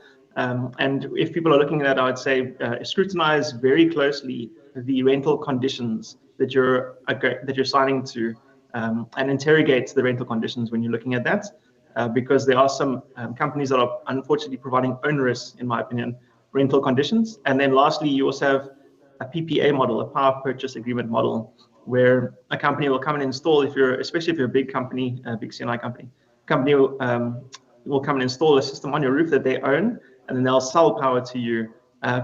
Interestingly, at a reduced cost to what Eskom would sell to you. So between 20% and up, you can get cheaper power from the sun through a power purchase agreement. And there is even companies that offer no take, no pay agreements. So that means that if you're not using the power on the weekends, you won't be paying for it, whatever's produced from the solar panels.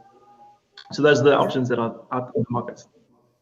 Okay, and I guess if anyone in this room is wondering and maybe listening online, what are we talking about or looking at as far as waiting period? I mean, I was mentioning earlier this morning that I contacted one of these solar companies. They told me 6 months just to wait for somebody to come inspect and then quote me. An installation would take about 6 months. What are we looking at as supply gets more and more in demand? Great. So, yeah, there is an aspect to there being a long wait time, but 6 months is excessive, and that's not what we're seeing at the moment. And just to go into some of the reasons why people will be waiting a bit longer for a solar installation is we often have stock outages or stockouts throughout the country of solar panels and batteries or inverters. And it's interesting how at different times, different stock becomes unavailable. So recently, the most recent stock that wasn't available across all the big suppliers, talking about Herholdt, Rubicon, the big suppliers, they didn't have solar panels available. And before that, in October, November, there was batteries that weren't available throughout the country. So there comes these waves of demand that are companies and homeowners looking for solar solution, and all the stock goes out, and then all the big suppliers then take that cash and they purchase new stock that comes into the country, but then they don't have stock for 6 weeks to 2 months. So on our side, we'll come to your house or your home or your business within 2 weeks, and we'll do the inspection, and then we can install within a month to month and a half through home energy. So that's what you can expect. That's what you should hold companies to in terms of when they can install by. Okay. Thank you so much. Alan, let me chat to you quickly. You guys are innovators, bringing products in and creating these cool products. Are there any other innovations apart from, I guess, the small home inverters that we see a lot in the market, the UPS systems that you guys already do? Can you guys tell us maybe about any future innovations or what you guys have got in the pipelines, or what trends you think will happen as far as devices to alleviate our power problems? Yeah, sure. Thank you. Thank you very much. So we do a lot of local assembly, local development of our products, and as such, we do partner with a lot of small businesses, a lot of medium businesses, and a lot of big businesses in providing custom backup solutions for them. So, for example, a company will approach us, and then we develop a custom, normally DC type solution to cater for their needs. So we've worked in the telecommunication space. We've worked with medical devices, people with sleep apnea, how we've developed a device to actually power their sleep apnea device during load shedding, so they're not waking up in the middle of the night or not able to breathe in the middle of the night, and it's a huge disruption to that market. Yeah, we have developed quite a couple of devices. We are also involved a little bit in the type of solar scene, in that type of installation side, especially in the Cape Town area, providing commercial and residential solutions. In terms of trends going forward, I think that we see a massive trend, and it has been spoken on this panel, going off grid, becoming less dependent on Eskom, and some other interesting spaces that we are looking at into providing that space would be the likes of battery packing. We have done it on a small scale, looking at, for example, e-bikes, packing batteries for that type of industry, but how we can use those types of skills and translate them to pack larger batteries in the future. So that is something that we're definitely looking towards. We have also brought in batteries in order to service our own product and our own market, the Y-Box lithium iron phosphate batteries, how we can bring those products here, add value in South Africa, and apply it to our market. So those are the types of spaces we're looking at the moment. In terms of our consumer space, direct to consumer, the Y-Box is our primary product, which is, like I said, assembled, manufactured here, and we partner with many local suppliers in order to make that product possible, and we are constantly developing that product, playing around with it, and listening to what the customers need in order to better that, but also looking at other applications for DC backup, which there are so many we're discovering. Alan, thank you so much. That's Aryan Power, co-founder. Sarah, I know that you've come up with a great solution to help alleviate a lot of this, but I wonder, from an entrepreneurship side, what are some of the challenges that you are facing on a day-to-day basis? I imagine even you find yourself being caught up in the power crisis and not being able to produce or manufacture on time, or maybe the capacity that you'd like to do. What are some of the challenges that you have currently experienced? It's interesting being on this panel and in this room, and I'm really representing the people that cannot afford the solar, cannot afford the batteries, the people who need to look at what is the stress, what stress can be taken off them so they can manage the other things, if you know what I'm saying. So how do you control what you can control rather than relying on electricity? My challenges are scaling. As you've probably all gathered, I'm incredibly passionate. I'm incredibly determined to make a marked difference in this country. And I think the greatest challenge, the greatest joy for me would be to see what people are saying. This is a service delivery that we need. How do we get it? So how do I make 5 million Wonder Bags over the next few months? We are having big challenges with load shedding, with our production, and we are running our factories 24/7 so that we can give people time off. I didn't want to bring in generators. It's something we may have to look at. Solar is a difficult option because it's too expensive, and it's the long-term how long it's going to take to get it. So we go back to grassroots innovation. I'm looking for women who sew in communities who are manufacturing our bags. So we are adding 10,000 new bags a week through women who have sewing machines in their homes and can make bags for us. I'm going to look at you now. It's always money, you know, and we can do it. With, as Zanele said, co-creation. I'm going to haul her in and let's get the backing of people and let's make it happen. But we need people to see the value that what is load shedding costing us? One day costs R1 billion, right? To put the Wonder Bags into homes is 1.6 billion rand. Now answer me as a banker, is that not worth the investment? So, yeah, I have funding. We can find funding, and we. I don't bank with Standard Bank, but maybe I will after today. But I also put the challenge out to SMEs, to big corporates. That's Zanele.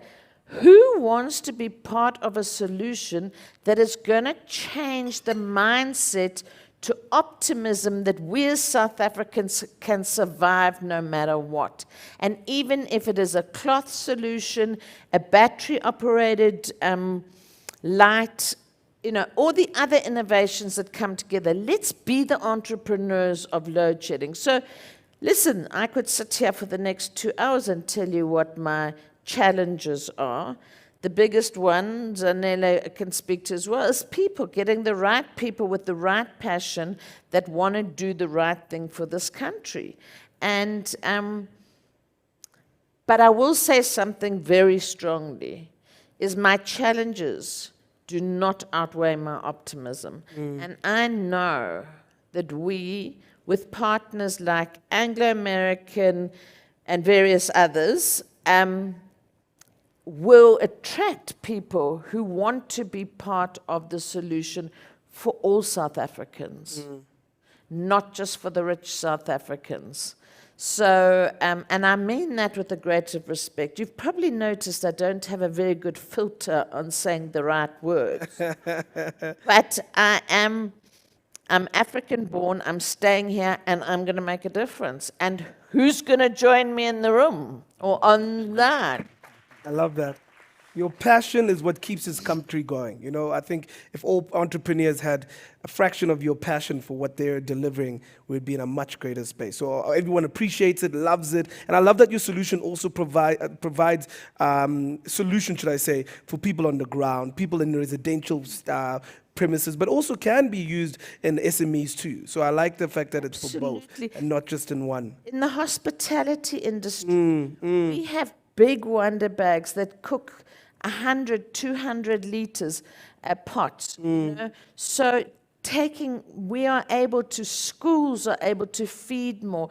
This is also an industrial solution. I mean, I've just got this Wonder Bag here, but we have huge Wonder Bags. And, you know, for us, it's not a big cost investment to set up another facility to manufacture or to distribute. And so I also speak to the ESG side of the South African businesses and also to look at enterprise development. What are you doing for your own communities around which you work in terms of your people that come to work? So yeah, I suppose in a way I am challenging South Africans, and I'm saying no amount of challenges, which there are many, can stop South Africans. We are the most resilient people in the world. And so let's get together and get some good news by backing some entrepreneurs that I'm calling the load-shedding entrepreneurs. I love it. I love it. Listen, if we've achieved anything today, it will be to make sure that Sarah moves to Standard Bank. I'm sure that's the next step right there. I'm sure it can be. Listen, Matthew, I wanted to chat to you again just because I wonder if you've faced any sort of opposition in your industry, or maybe if you've seen some sort of incentive in your industry from government as far as providing an alternative power solution. Is it something that they're encouraging you guys to do, or do you see any sort of pushback or people getting in your way when it comes to supplying these solutions? Yeah, it's a great question, and thankfully we've seen some incentives announced by government, initial incentives, I may add. We are also going to see additional incentives coming for solar solutions in the space. So at the moment, there's incentives both for residential and for business owners. For residential, you get a 25% rebate on the solar panels that you install. We personally think that that should be higher because the solar panels only make up about a third or less the cost of an overall system. So you end up getting quite a small saving. So we're lobbying with governments to also include batteries, because batteries can assist in curbing the peak demand in the evenings for homeowners to then use their solar power in the evenings that they've stored in their battery. So batteries we think should be included. So for now it's solar panels, and then on the business side, you can claim 125% the cost of a installation back from your revenue when you're doing the tax returns. So there's 125% incentive on any solar system that's installed on your business. So highly recommend that business owners look into that and what that means, and very happy to help anyone with understanding what that means. Contact Home Energy, that's HOHM, and we'll happily walk that journey with you. In terms of incentives, this is a very interesting point. We actually saw a developing nation add 9,000 megawatts to their grid, which is Vietnam. From a base of about 700 megawatts, they installed then 9,000 megawatts in 6 months without the government putting any money down.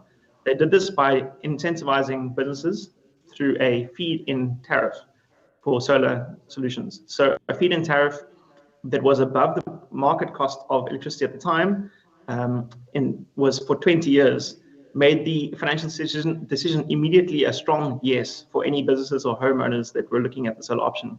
And so they went from a very small base up to 9,000 megawatts of installed solar PV on the rooftops by just offering an incentive, a feed-in tariff. And so in South Africa, we've been lobbying that hard with the government. Myself, I'm on the presidency advisory panel talking about this is what Vietnam did. And from that, then the South African government went and spoke to the Vietnamese government, asking them how they did it.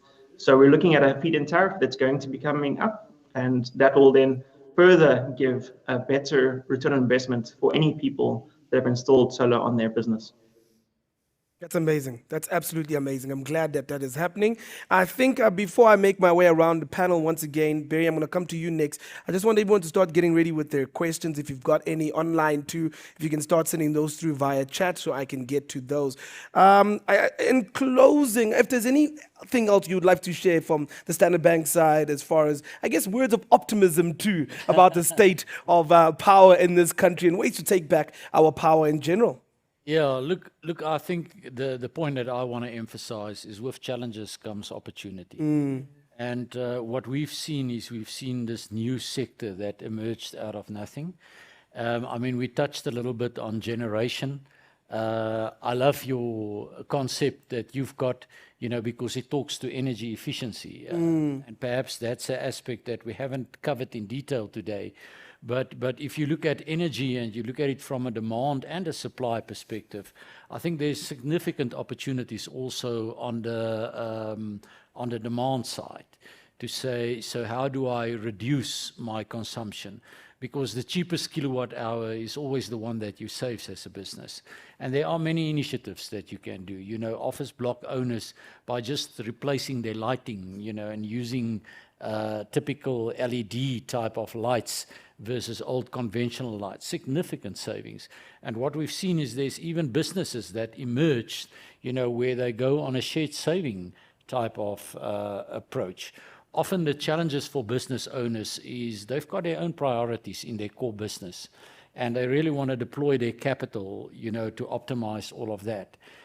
So they think of electricity as an operating expense, and then where you've got these cost-shared models coming through, someone else whose core business may be as a ESCO, an energy services company, may find it fit to make that investment and then contract with you on the long term. It's very similar to the concept of PPAs that we discussed earlier. So I think we must really put on the thinking caps in that regard to say what can we do and how can we do it. And then in terms of the win, the best win answer is today. You know, because this challenge is not going to disappear overnight. It is here. And as business people, we're resilient and we have to make plans, you know, to get around it. And I've seen excellent initiatives coming through, and I think we must just build on that momentum going forward. I love that. I, just like you, I am a delusional optimist when it comes to this country. Brian, my brother, if you have any sort of closing remarks for us, please take it away. I think the general consensus is we are very resilient as South Africans. There are a lot of solutions that can be developed in South Africa that will suit each and every individual consumer and also assist us in being a lot more energy efficient, because I think that's something that we really need to consider as consumers of electricity, that being energy efficient makes us less dependent on grid collapses and supply. So if we can figure out a way to allow the space, be it in allow entrepreneurs to develop more solutions for different consumer bases, and also partnering with the right corporations that have the resources and access to markets to allow widespread scale of these solutions to the different consumer bases will allow for a lot of growth. There are a lot of brilliant ideas that we come across when we interact with different entrepreneurs. There are a lot of different solutions that really can make quite the difference. But I think the right partnerships and the right discussions and the right interactions that are being had will allow for this problem that we're currently facing as a country to be solved a lot quicker and in a lot more sustainable manner. Brian, thank you so much. Appreciate that. And I'll go to Matthew. Matthew, in closing, what does the future look like for South Africa as far as solar is concerned? And do you see this, of course, being a forever solution for us going forward? Thank you. Well, it's been really good being here for the summit. Thank you for having us. And we're looking forward to working very closely with Standard Bank going forward. And yeah, in terms of the future, we do see the solar sector as the largest expanding sector over the next 15 years in South Africa, because it directly addresses the lack of electricity that's going to be coming from the government. And just to talk about what is going to be happening going forward for South Africa, we see announcements that load shedding will be over, and I think in the past in 12 months to 18 months from the presidents, both in 2015, 2017, 2019, and then last year in 2022 when the energy crisis committee was announced and the energy action plan was announced. So I implore you to not believe that optimism that's coming from the government, because from what I can see, I was in ESCOM for 11 years and I know the plans. There are no large-scale government-backed energy generation projects coming for the next 10 years. There's nothing. There's no big, large scale. They're relying on private sector. They're relying on us to come with a solution. And as a result, that does mean that load shedding will continue to increase, like we saw from last year to this year, going forward for the next 5 years, to doubling over the next 5 years from the base of last year. So load shedding is going to get worse. Try not to fall into the bias that things will either remain the same or get better when it comes to load shedding, but there are very much solutions, both on the small home and business scale, but then also for municipalities to take care of their energy needs. So Home Energy is very happy to help anyone that's interested in getting a solar solution going forward, and we're very much looking forward to working very closely with Standard Bank in partnering for those solutions to be funded. Matthew, before I let you go, actually, I had one question. I was wondering for business owners who perhaps are renting properties, perhaps are working from home but not owning those homes, people who are on the move. Do you foresee in the relatively near future that there'd be some sort of plug-and-play model of solar, where it doesn't require somebody to come do a big installation, requiring people to come do a big, I guess, like you said, big electricians to come in, just something that I can pack up and go when I move from that premises and plug it into the next one? Do you see that being available anytime soon? So in terms of plug and play, it's difficult with solar because of the highly technical and very stringent requirements that are required in terms of solar installation. So for that, I'd actually then defer to my good colleagues and friends, Brian and Alan, new friends, in terms of a DC solution, in terms of getting something that can plug in and a backup solution. All right, maybe then, Alan, you can take that for us and maybe answer whether or not you see a bigger scale, not just those small inverters that I see everyone is selling now, perhaps a solar-related inverter system that I can plug and play at home without needing experts to come out to my house or my small business. Look, I think that that in this time, depending on whatever anybody needs, something will be developed. I know that for example, we're in the process of developing some small scale solar solutions. Also looking at how we can implement that in rural South Africa, which is even more affected by these power outages. We are looking at small scale solar. In providing basic backup essentials, such as how can we just power the lights in somebody's house, charge somebody's cell phone, and have another USB outlet on there to charge something else. Something that's completely plug and play, easy to do, not looking at a rental type model like a lot of systems do at the moment, which most South Africans can't afford. So I think that yes, a small plug and play type solution with integrated solar is definitely a solution to solve a lot of needs and a lot of basic needs that South Africans have, and that maybe even South Africans don't have access to at this present time. All right. Thank you for that answer. I'm not being rude. I'm going through some of the questions that are coming in online that are being sent to me. In the meantime, does anyone out there have a question for anyone in our panel? You can put up your hand and we'll get a mic to you. I see. Okay, that whole table. Perfect. We'll start there. Yeah? Hi. Right. Me. Oh, on the right of me. On the screen. Yes, Matthew. Okay.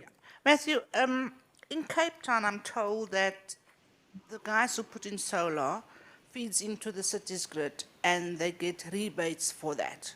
I need to know how that works, or maybe the other two gentlemen can say because they're from Cape Town, and why wouldn't it be implemented here in Gauteng? The second one is in terms of battery efficiency with solar. I'm told Hubble is the only one that gives you 100% output, whereas all the other batteries go up to 85, 90. You don't get that full usage out of the batteries. That's it. Thank you. Great. Thank you very much for the question, and happy to respond. So in terms of what we're seeing in Cape Town, we see already a feed-in tariff that has been implemented. So initially it was a minimal cost, a minimal feed-in tariff that was below R1, but now, excitingly, the announcement from the city's mayor is that it will be R1.11. So there's a feed-in tariff that you get for putting power back onto the grid.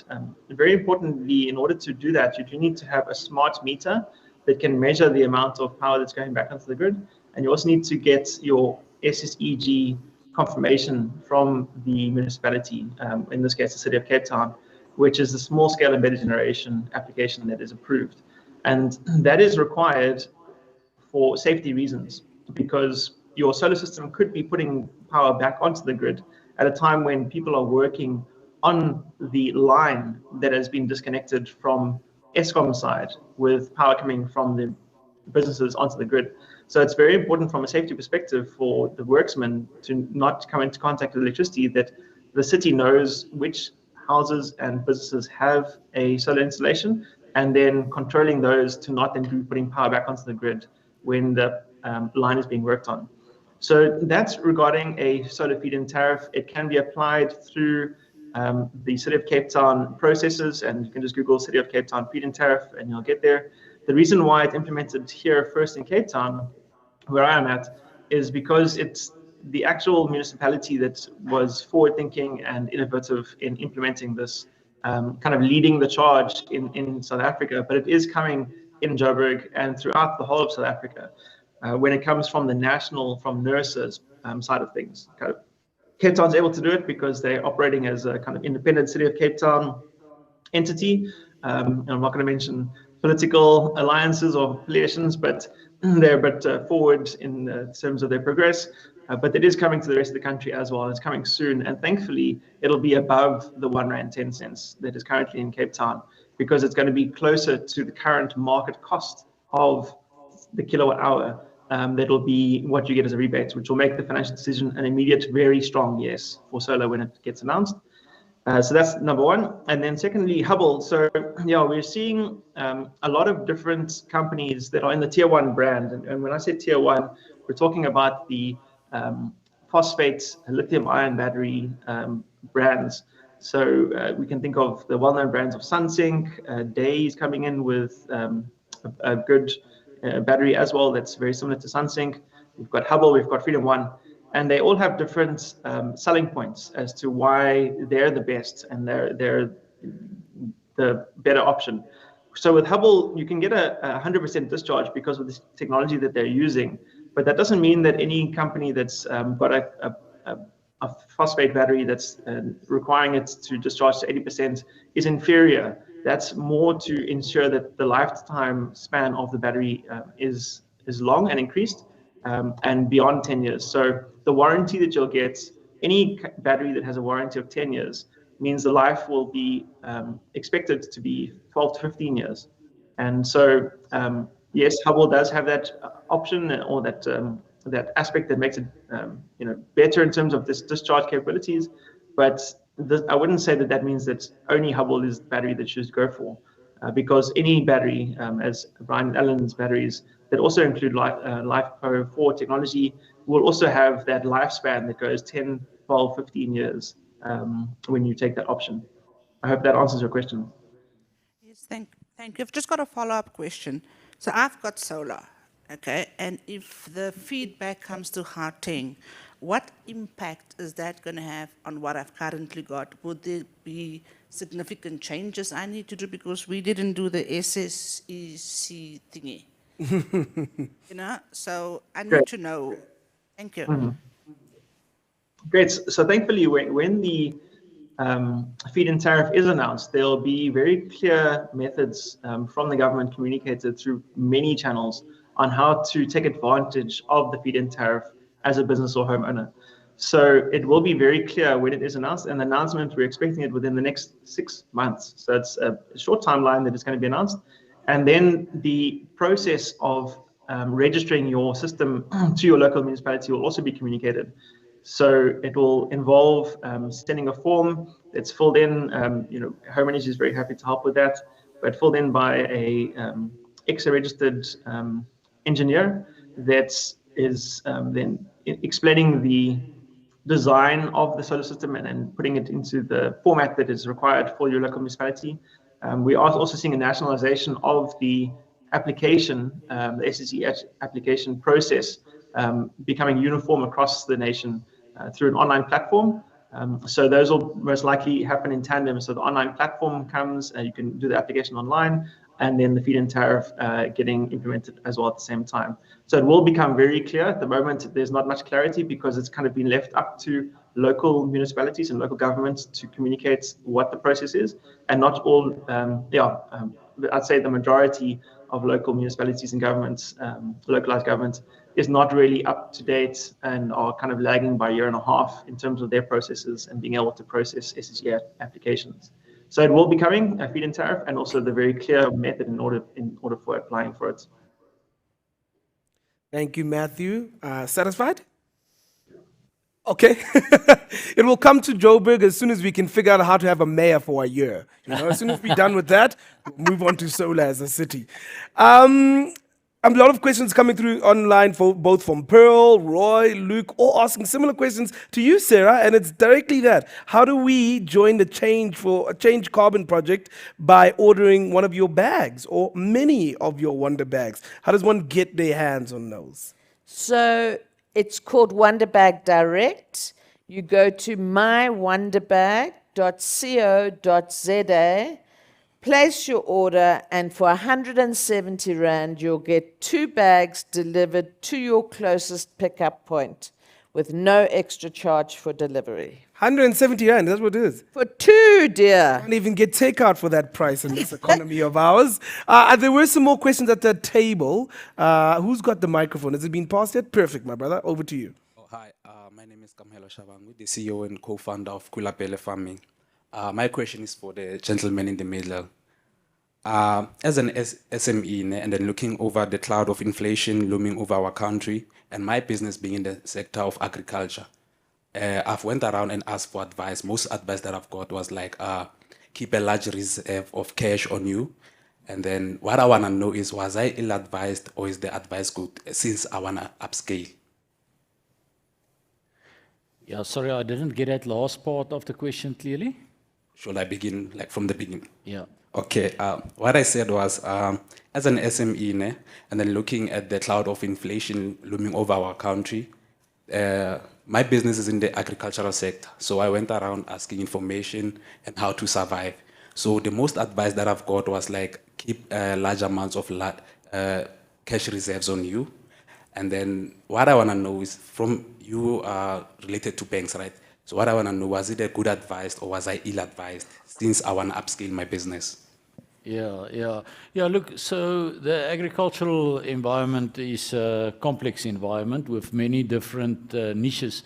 So it's very difficult to come up with a general response to that. But I do think, I'll be gladly, take it offline and during the break have a bit of a chat to you, and then one can look at some of the detail.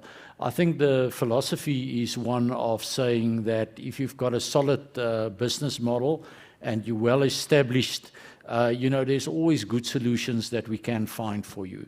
If you are an emerging farmer, there's also initiatives, that we are pursuing in that regard as a bank to try and support and optimize that growth over time.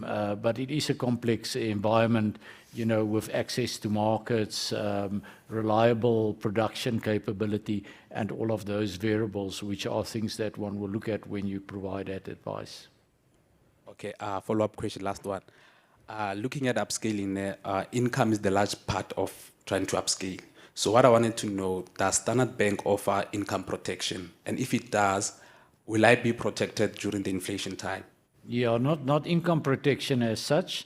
There are, if you're a larger scale farmer, some crop insurance initiatives that you can look at.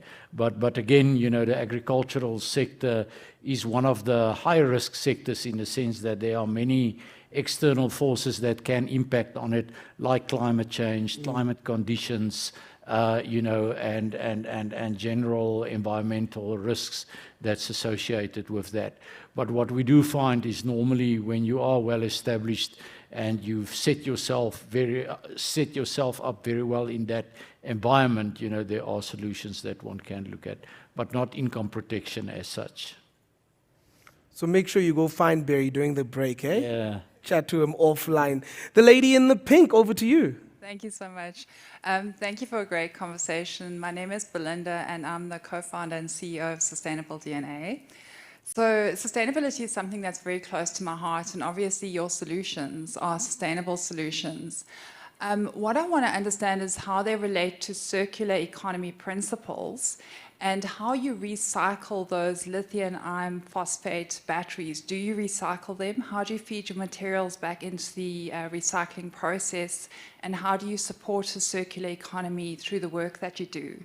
So I'm going to throw this out to the panel in general, and whoever feels best placed can answer the question.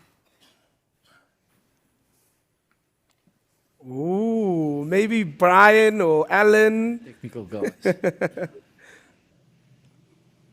I can tell you about wonder bags.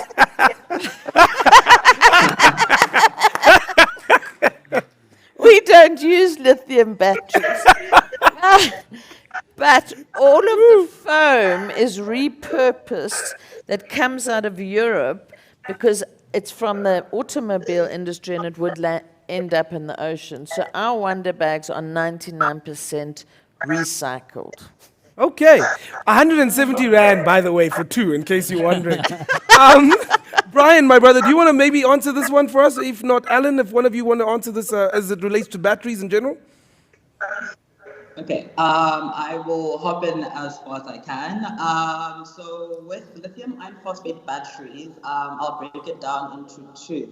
So one, when you are looking into battery technology that is sustainable, you want to look at a battery that has the most possible charge cycle potential. So one that can charge and discharge itself for the longest amount possible without degrading its output capabilities. And then two, when it comes to the recycling of lithium iron phosphate batteries, since the battery technology is fairly new, there aren't yet direct ways of recycling them, but they are set up in a very interesting way where they inside the battery itself, they're basically like Legos. So there are many cells inside the battery where those cells can be decommissioned and stripped back to their natural components, then reused into making new cells for more applications. So there are developments that are coming out to try and make those batteries easier to recycle. Currently in South Africa, there aren't very many recyclers of lithium batteries, and also the supply chain as well is sitting very much in the east. So in terms of for our product, for example, we then, if battery needs to be sent back, we then use the battery, decommission it, and try to repurpose it in another application for a different use that might not need the remainder of the battery's life cycle. All right, does that satisfy you? That's great. I mean, there are a couple of companies in South Africa who do recycle. I was just wondering if you guys were into it. And I was understanding that EV batteries are coming into South Africa that are being recycled, and now they're being used in our solar solutions. And they pretty much are long endurance and they're great quality. But thank you so much for your response. Thanks. All right. Any other questions throughout the room? Don't be shy. Don't be shy. Are we done with the questions? We are going once. Going twice. Perfect. Listen, feel free throughout the morning. In fact, we're going to break very soon for a bit of a comfort break, a bit of a refill your glass, refill your snack plate, and then we'll come back. In that time, our panelists who are both here will be more than willing to continue to take your questions and engage on that. I do, however, want to thank all of our panelists. Sarah, thank you so much for coming to chat to us and telling us about your innovation. The guys who are joining us online, Matthew from, what did I just do? Home Energy. Also, Alan and Brian from Arian Power. And of course, Barry, thank you so much for joining us too and giving us some insight about the world of taking back your power. Let's give them a round of applause, all our panelists. All right, so that's exactly what we're going to do right now. We're going to take a bit of a break. Oh, do you want to take a photo before we break? Okay. One thing I'm good at is taking pictures. He wants us to stand up. Wants us to stand up? Okay. The suit is very tight-fitting, I'll tell you that much. Do we think we should have the wonder bag? Hold on. I'll make the Standard Bank man hold it.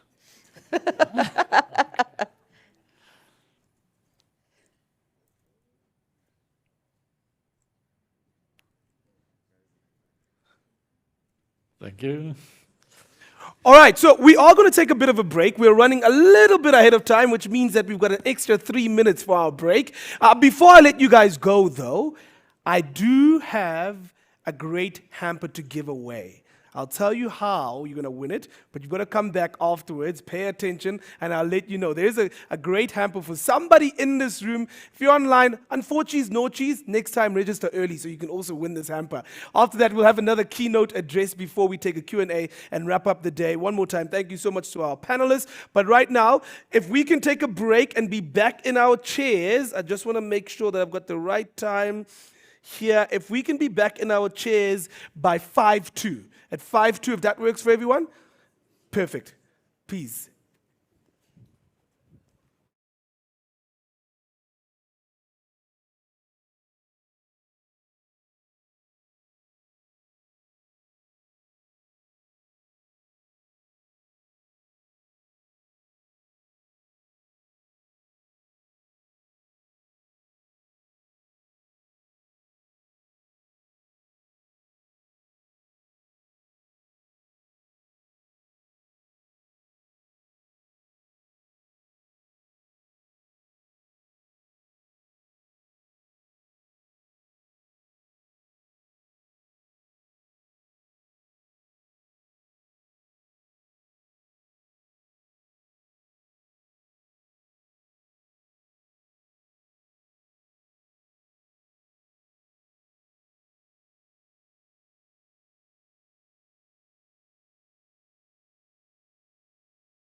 1, 2, 1, 2. We're going to get started again. If everyone can make their way in so we can get going with today's program. We've got one last final exciting keynote address, and I promised you that we had a hamper. So I see there's a few more people at the bar there. Don't worry, it will still be opened after we're done. So if somebody can start calling those people in from the bar so we can get going. Because imagine if they're the winner of the hamper and they're not even inside here. So let's give them about 30 seconds to come back into the room.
All right, are we done there? Perfect. Let us get back into the day. Once again, I remind you, please pace yourself, because after this, after we're done, there's still lunch to be served and even more drinks, more coffee to be had. So pace yourself. I did mention that there's a great hamper to give away. And Fifi, can you bring up the hamper for us?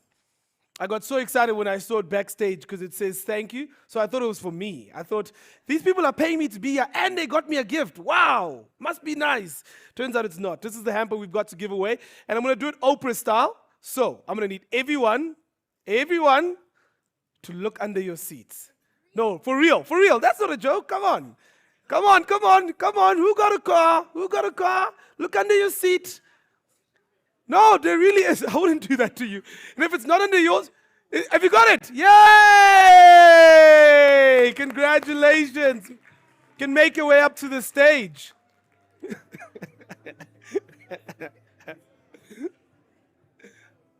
Come all the way around here.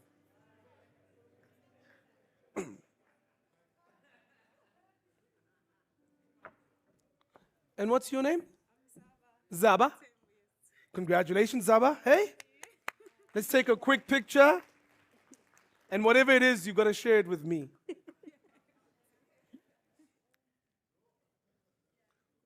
Cool. Thank you, Fifi. Thank you, Zaba. All right, we move on to our final address of the day. I'm excited. I'm always excited hearing this guy speak, man. He was here with us last time. You might have heard him speak at many, many different events. He is a leader in the industry. In his young age, too, he's already a visionary, a trailblazer when it comes to advertising, and the co-founder of Tilt Effect. Listen, I don't have to say much about this guy. He'll say it for himself. Ladies and gentlemen, please welcome on stage our final keynote address for the day, Ari Kalman.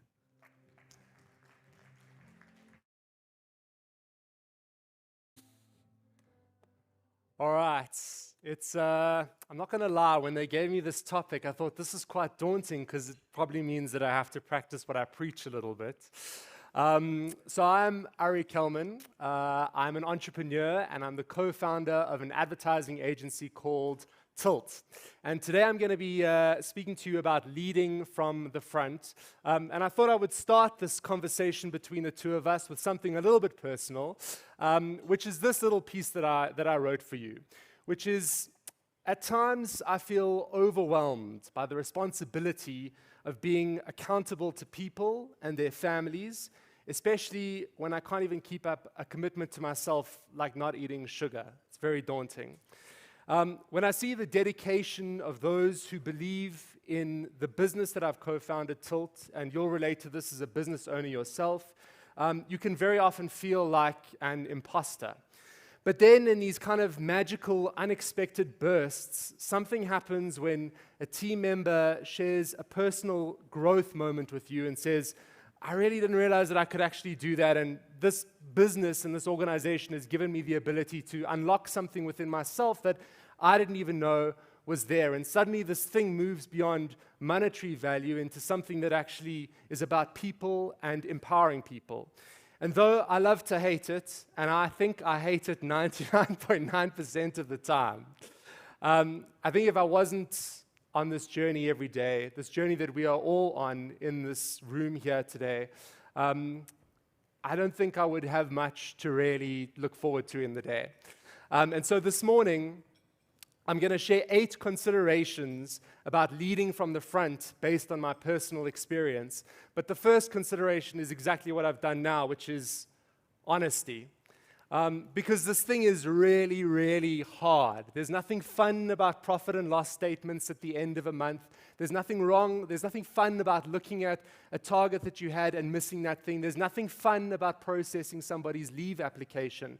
But there is something amazing that happens when you get a group of people together to act on a vision, and collaboratively you guys work towards something that evolves the country. And I don't have to tell everyone in this room that this is the only thing that's going to evolve our country is the advent of our SME industry, but we really hold an incredible power to shape and shift our nation.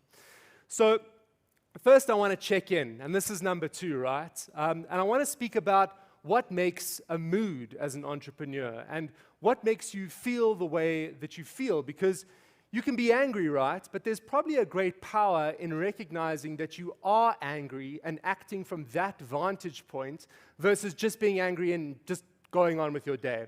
So let's check in as our first step, which is the first question to ask yourself, which is, how does my body feel? So tuning into your sort of feeling at that very, very moment. So for me, my heart is probably racing a little bit faster right now because I'm in front of all of you and I know my mom is watching.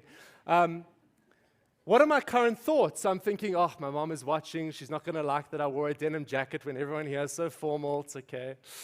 And how do I feel? What emotion am I experiencing, right? And this is the breakdown of what a mood is. And you don't have to change your mood because you can't control that. But the power lies in being able to recognize it. So the best time to decide on the load shedding solution for your business is not after you've smashed into someone on the way to work. You're not going to make the best possible decision.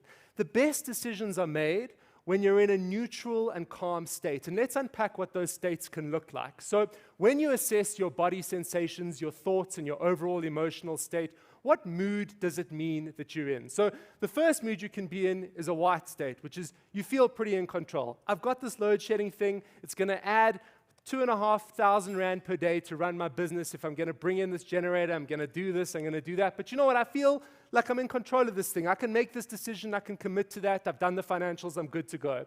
The second is I'm distracted. So I need to make a decision about this load shedding thing, but I had a terrible fight with my partner last night, and I still think they were wrong because they should have actually been the one that was doing the dishes, that was because they knew I was so busy. Bad decision. Then you move into a triggered state, which is I'm starting to feel pretty panicked about this thing. I feel like I have to do something. I haven't really thought about what I'm going to do, but geez, I have to do something. I have to make a decision. And then there's the angered stage, which is why do I have to make this decision in the first place? This is so unfair because my net profit before tax versus my profit after tax looks so different, and it's not fair that all this money is just not coming back into the flow of my life. And the final one is out of control, which is the worst vantage point to come from. And the reason that these things are important is because on the day that you're in that black mood is the day that you could have a performance review with someone who's actually really good at their job, and they're just going to get a really bad side of you by virtue of the fact that you're not in a good mood. And in that situation, the best thing to do is actually to push it to the next day. Because what it creates, and that's where you want to be, is a domino effect. Because when you're in a white or a yellow state, you're far more likely to inspire and empower people and improve the decisions that you make because they're coming from a very relaxed vantage point. The second you start going into an orange, red, or black mood, You're going to demotivate and you're going to disempower people. And you've all had these moments with staff where one small thing goes wrong, the day spirals, before the end of the day, you're having a fight with somebody else. And unfortunately, what it damages is something that you can never get back, which is the culture of the business. Recognizing and managing your emotions is crucial for effective leadership. And leadership sucks. It's really not a cool thing. I very often have the thought, how do I get out of this thing? How do I get out of paying all these people every single month? This doesn't feel like a fun thing to have to do. I want to sit and watch Netflix shows. It feels so much easier to do that. I don't want to take responsibility for someone's leave application. I don't want to have to put up with audited financial statements. I don't want to have to figure out how to become more tax efficient. Because the truth is that the environment you create is your responsibility, and the buck stops with you. And like these memes show, it really sucks. But leaders got to lead. It comes with huge responsibility, and responsibility actually sucks. But this is what allows you to be the person at the end of the year-end financial results that takes that PBT. The fourth thing I want to chat about quickly is something that I don't think that anyone told me, and I feel like is not publicized enough. It needs its own PR campaign, which is this idea of the evolving job description. So in my context, I run an advertising agency, and I can pretty much do everything that the agency does. I can engage with a client, I can understand what their issue is, I can put a deck together with a creative idea, I can choose the right influencers that are going to do it, I can even pick up the camera and I can shoot and I can edit the content and I can give it back to the brand and I can figure out how to bill for it and I can do a post-campaign analysis report. I can do all the steps in the business. The terrible thing about scaling is that it actually doesn't matter if I can do all the steps in the business because I'm not going to be able to scale if I am the person doing everything in the business. So for many first-time entrepreneurs, that success initially comes from doing what you do really, really well. And then this horrible thing happens where suddenly it's about everybody else doing what you did really, really well and you managing those people. And that's a massive, massive shift and a huge thing to wrap your head around because very often you'll find yourself frustrated and saying to yourself, I'm just going to do this myself. It was so much easier when I did this myself. And it's actually unfair that I can't just be doing all the stuff that other people are messing up. And you can stay there and you can stay in a company of one. But the trick is that your job description is going to take on so many different things without it actually changing on your LinkedIn profile. And it requires entrusting others with the very thing that propelled you to success, and it sucks. The thing is that growth is going from being responsible for the job to being responsible for the people who do the job. And it's a huge, huge astronomical shift. So you could be making the most beautiful table. This is a Houtlander table, and they're a company based in Cape Town. And the guy that probably started this probably thought, like, wow, I can make a good table. I can chop that tree. I can cut that wood. I can varnish it. I can put it together. And that's amazing, bro. This is wonderful. But in order for him to make a lot of these tables, he's going to have to let go. And he's going to have to unpack what a leave schedule looks like. And he's going to have to deal with an employee being 3 days late for work. And he's going to have to deal with all those challenges that come with it. And the added layer to all of that, and I don't want to just give you negative things here, is that that's always going to be shifting and moving because perpetual transformation is reality. Absolutely nothing is guaranteed. And yet so many times you'll hear people speaking about things as if they are able to control it. People at a Sunday lunch having a conversation around load shedding as if they are able to, on Monday, go somewhere, press a button, and take the thing away. It's amazing to me how many people sit and watch the news. You're watching things that are out of your control and giving that thing energy. Outside of signing an online petition or redirecting the journey of our life, none of us in this room are going to be able to solve a war in the Ukraine. And yet, it's on our minds, it's taking our energy, it's something that we're thinking about, it's something that we almost act as if we have some form of control over. But the real power is realizing what do you, in your own context, have control over, which could be things like that mood that we chatted about a little earlier on. we are wasting precious time and energy on uncontrollable things that lead to inefficiency and despair, instead of fixating on what should be focus on taking the action that you can. And possibly the most important thing to take away from this morning is the person that gave you the solution that you could potentially use to load shedding, because that thing is not going to stop. It's not going to stop anytime soon, and even if it did stop, that's not a reality that we live in. So you have to be very conscious of what is within your control and what is not within your control. And that also sounds like it sucks, but actually it's kind of exciting. You see, the way I like to think about it is that every day is a new Rubik's Cube. So at the end of the day, you kind of think you've got this thing solved. Boy, have you gone through it today. You've had an employee that's been sick for 2 weeks. You've had a client who just feels like they hate every single thing that you do. You've had sort of a negative interaction with a friend of yours. You and your partner aren't agreeing on something, but you're kind of starting to get that Rubik's Cube to look like something, right? The joy is actually that the next day it's going to be completely reset and it's going to be a new game to play. The other day, I was in this position. I was sitting in a sea of endless tasks. And when you're in it, you know what that feels like. That you just feel like somewhere you've been screwed over, that you can't get through everything it is that you want to do, which puts you in that black and in that red and in that yellow state. Because as I looked at that to-do list, I just thought, I don't know how this is going to get done.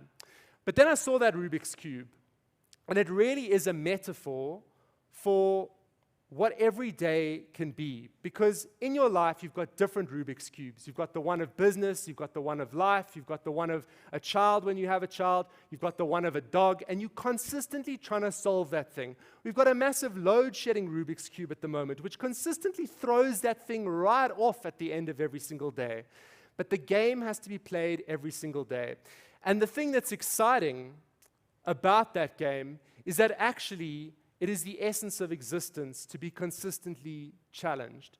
The idea of purpose, the idea of the fact that you woke up this morning and you came to this thing, not just to come to this thing, but to get some form of insight that is going to lead to some form of result for you, that's going to lead to some form of outcome, that's going to lead to some form of consistent challenge that's going to be thrown at you next. You're not sitting here in isolation. You're sitting here this morning with a plan of action and a thing you want to do and a thing you want to achieve, and you want to feel inspired to go out and to achieve that thing and unlock that little thing in the Rubik's Cube that's going to get reset again tomorrow.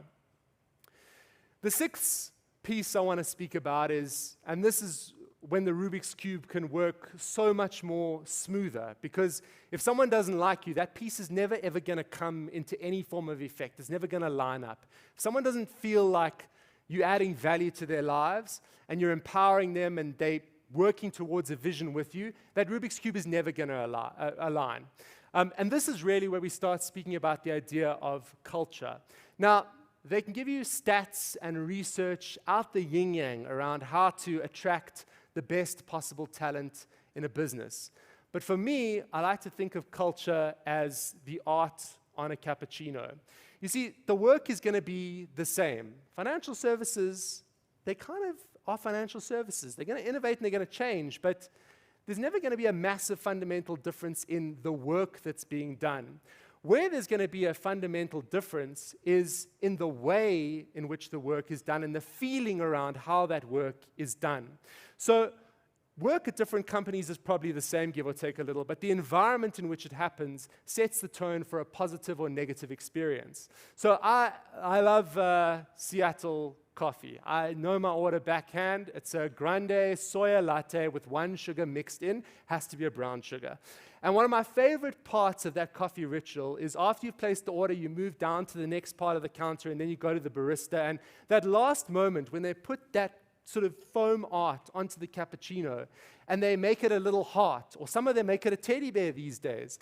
There's something really magical about that, because the coffee underneath that art is probably the same as what it would be at another place. But something about the way that they've presented it, before I've even tasted it, before I've even done the work, makes it feel like it's just something a little bit more special and something that I want to be a part of.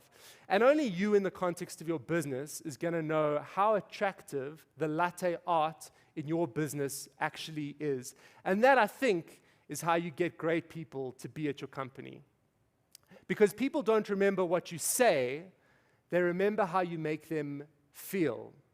At the end of this presentation, you won't remember these 8 things. In a week from now, you'll have no idea. You might see me in a year from now. You might think, that guy looks a little familiar, but I'm not entirely sure.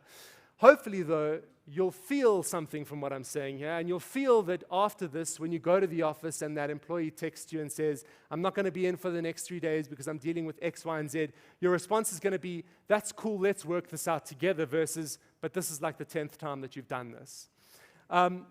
And it's really, really important, because what's important about it is that if you had to feel the way that you make other people feel, would that get the best out of you?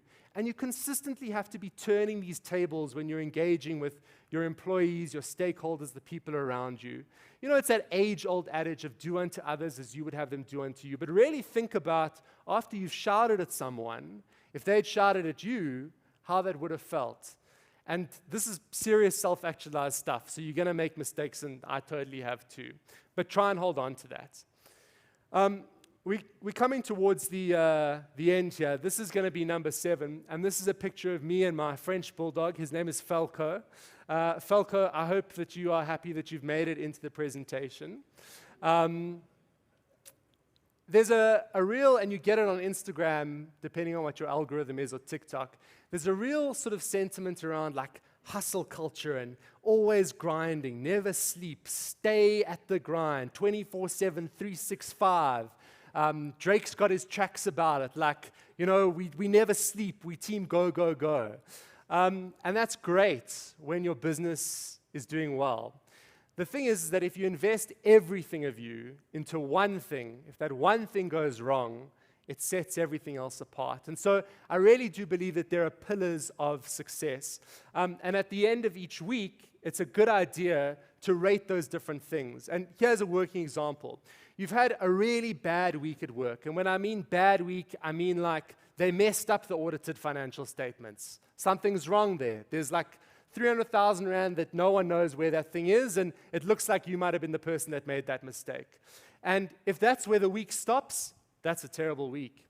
But if in that same week, you went on a really cool date with your partner, or you spent a lot of time with Falco, or you ran 1 kilometer more, or you had a really great moment with your mom, suddenly when you couple those things together and you say, well, my week, it went badly in this way, but it went positively in that way, it sets you up for success. The most dangerous vantage point to be in, I think, as a leader, is one where if something goes wrong, everything goes wrong.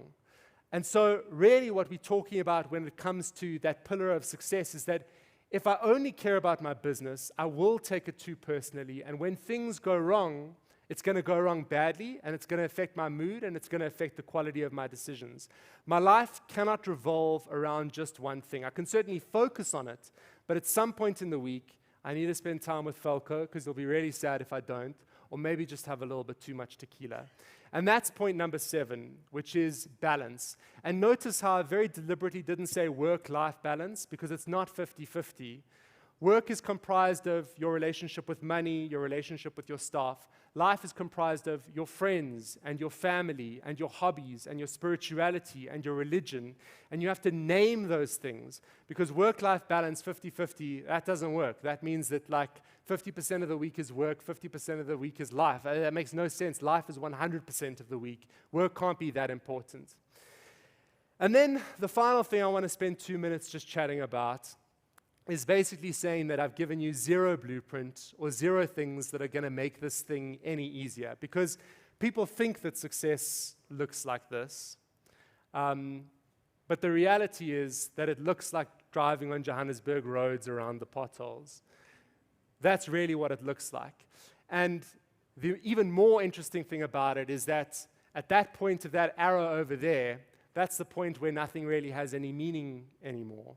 So this journey that you're on as a leader, as someone who is running an SME, who's someone who's changing our South African landscape with every single thing that you do, you really are contributing positively to the country, but you're also giving yourself a meaning and a purpose. And what you want to be doing is finding more and more Rubik's Cubes, bigger and bigger Rubik's Cubes, ways to figure out challenges more and more and more, and then realizing that there actually is no destination or final moment. And you'll know this from when you've achieved things that you thought were so important to you. There's only really ever what is next. And one final caveat is that now that I've given you a whole talk around leading from the front, I'm going to say actually reverse that, let's rewire it, and rather lead from the back. Because the best form of leader is actually the person who's sitting in the corner of the room, giving other people the opportunity to do what they do and to shine and to take fulfillment out of that very, very thing. So lead from the front, but lead from the back.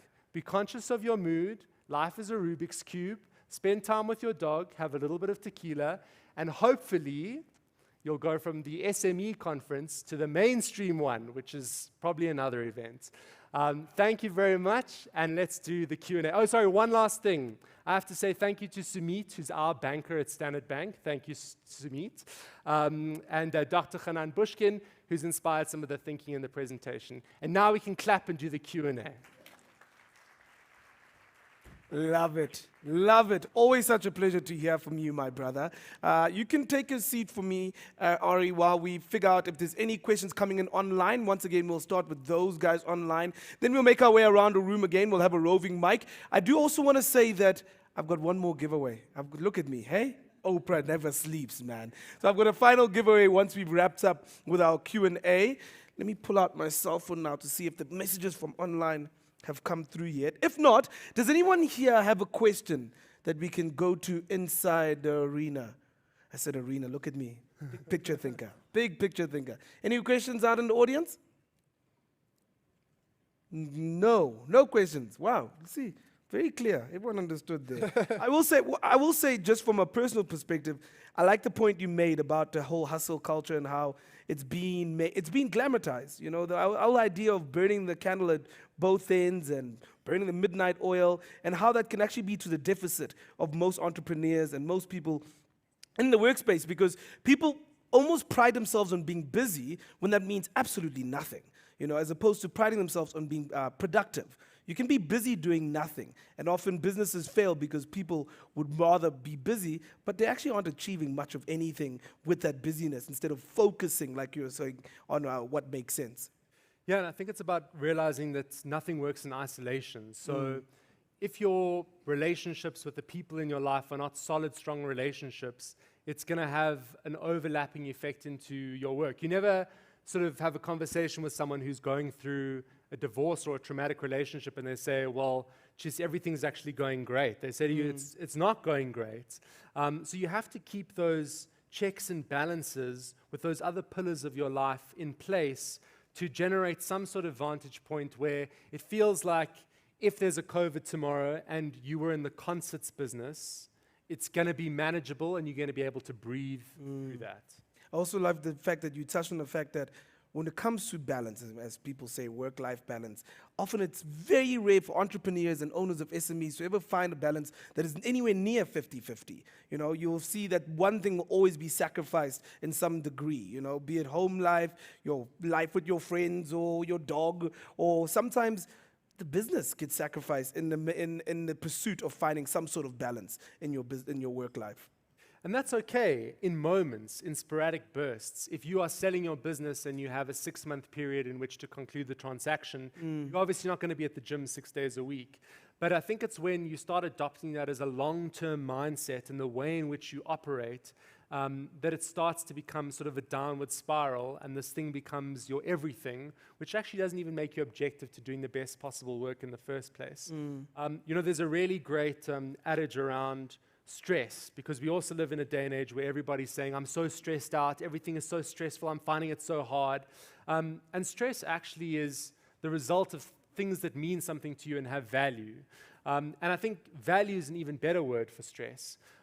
Because you're only stressed about that thing because it's valuable to you. I'm stressed about my mom being in hospital because she is of value to me. And I think we throw that word stress around sort of very interchangeably without realizing that the reason that we're feeling that way is because that thing holds value, and it's good that that thing holds value. So I'm stressed about my business because it holds value. But somehow when you say stressed, it feels like, I don't know, like papers flying up in the air, everything needs to stop, it's over, it's the end of the road.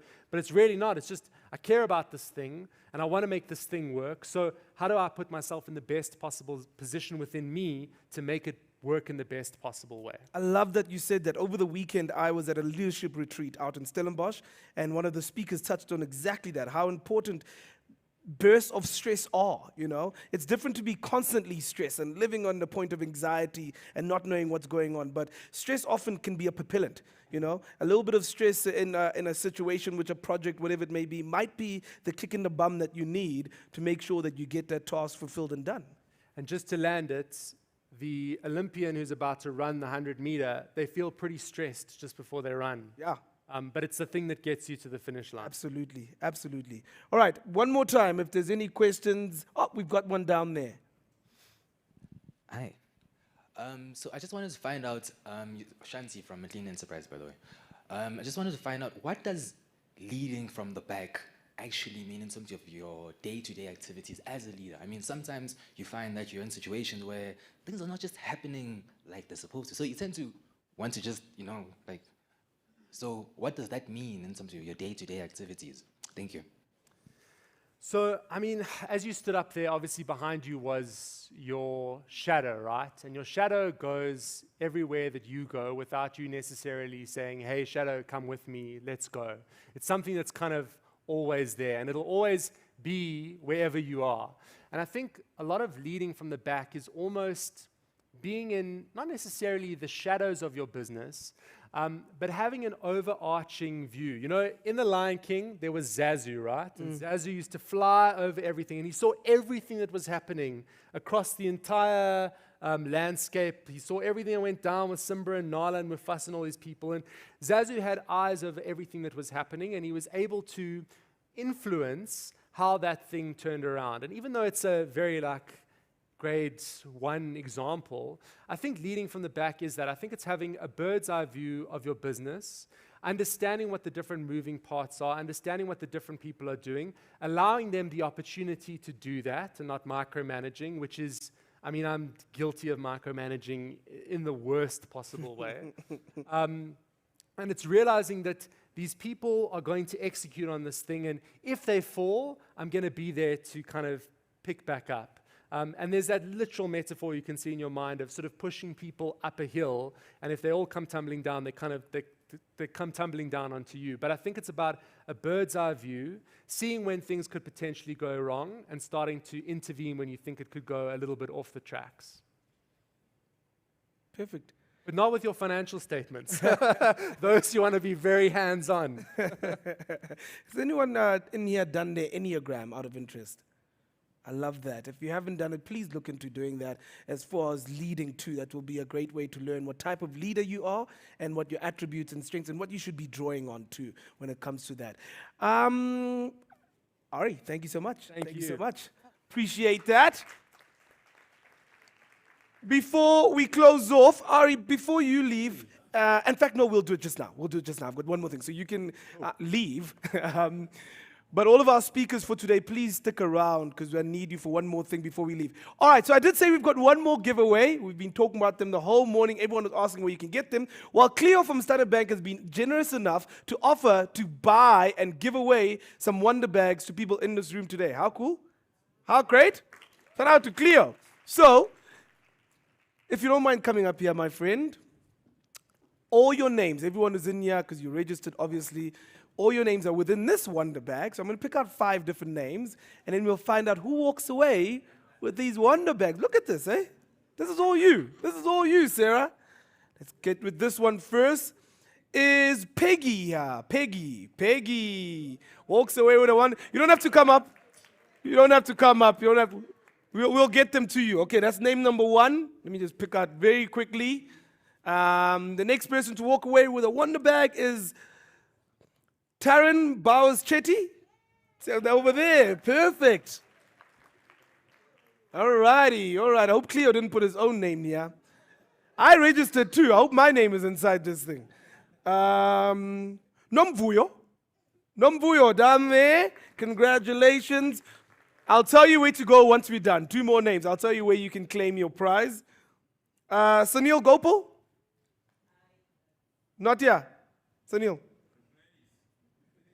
Obviously, you weren't here. Hey, next time show up. I'm just joking. Sunil might be one of the people joining us online. All right, let's move on. So 2 more still. This one is Maxwell Thongwane. All right, Maxwell. And final winner of the Wonder Bag today, courtesy of Cleo from Standard Bank. Gift, Tefo. Gift at the back. Congratulations. When you're done, when we're done today, please make sure you go find, should they just come to you? Perfect. Exactly. You know exactly what she looks like now. So go find her and she'll tell you how you can get your hands on this. I just think for the final time, thank you so much for availing yourselves today. Thank you so much for coming and joining us. I hope that you walked away with some knowledge, some things that you can use practically in your day-to-day business life, and that you walk away much more happier and much more informed than you are when you walked in here. Thank you to all of our speakers. Thank you to our panelists. Thank you to everyone who tuned in online. Hopefully, we will check you back here again next year. Of course, the biggest thank you goes to our sponsors, both Standard Bank and Business Day, for continuing to support the vision of SMEs around the country. We are done, but please stick around for networking, but also in that room next door, we'll open up, there'll be some food served, and you guys can interact with each other, and please share ideas. I've been Msizi James. You guys have been great. Thank you so much. Cheers.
Meet Mike. He's a local manufacturer who's been supplying uniforms to the healthcare industry for years. Recently, he's noticed a spike in demand for protective suits for healthcare workers.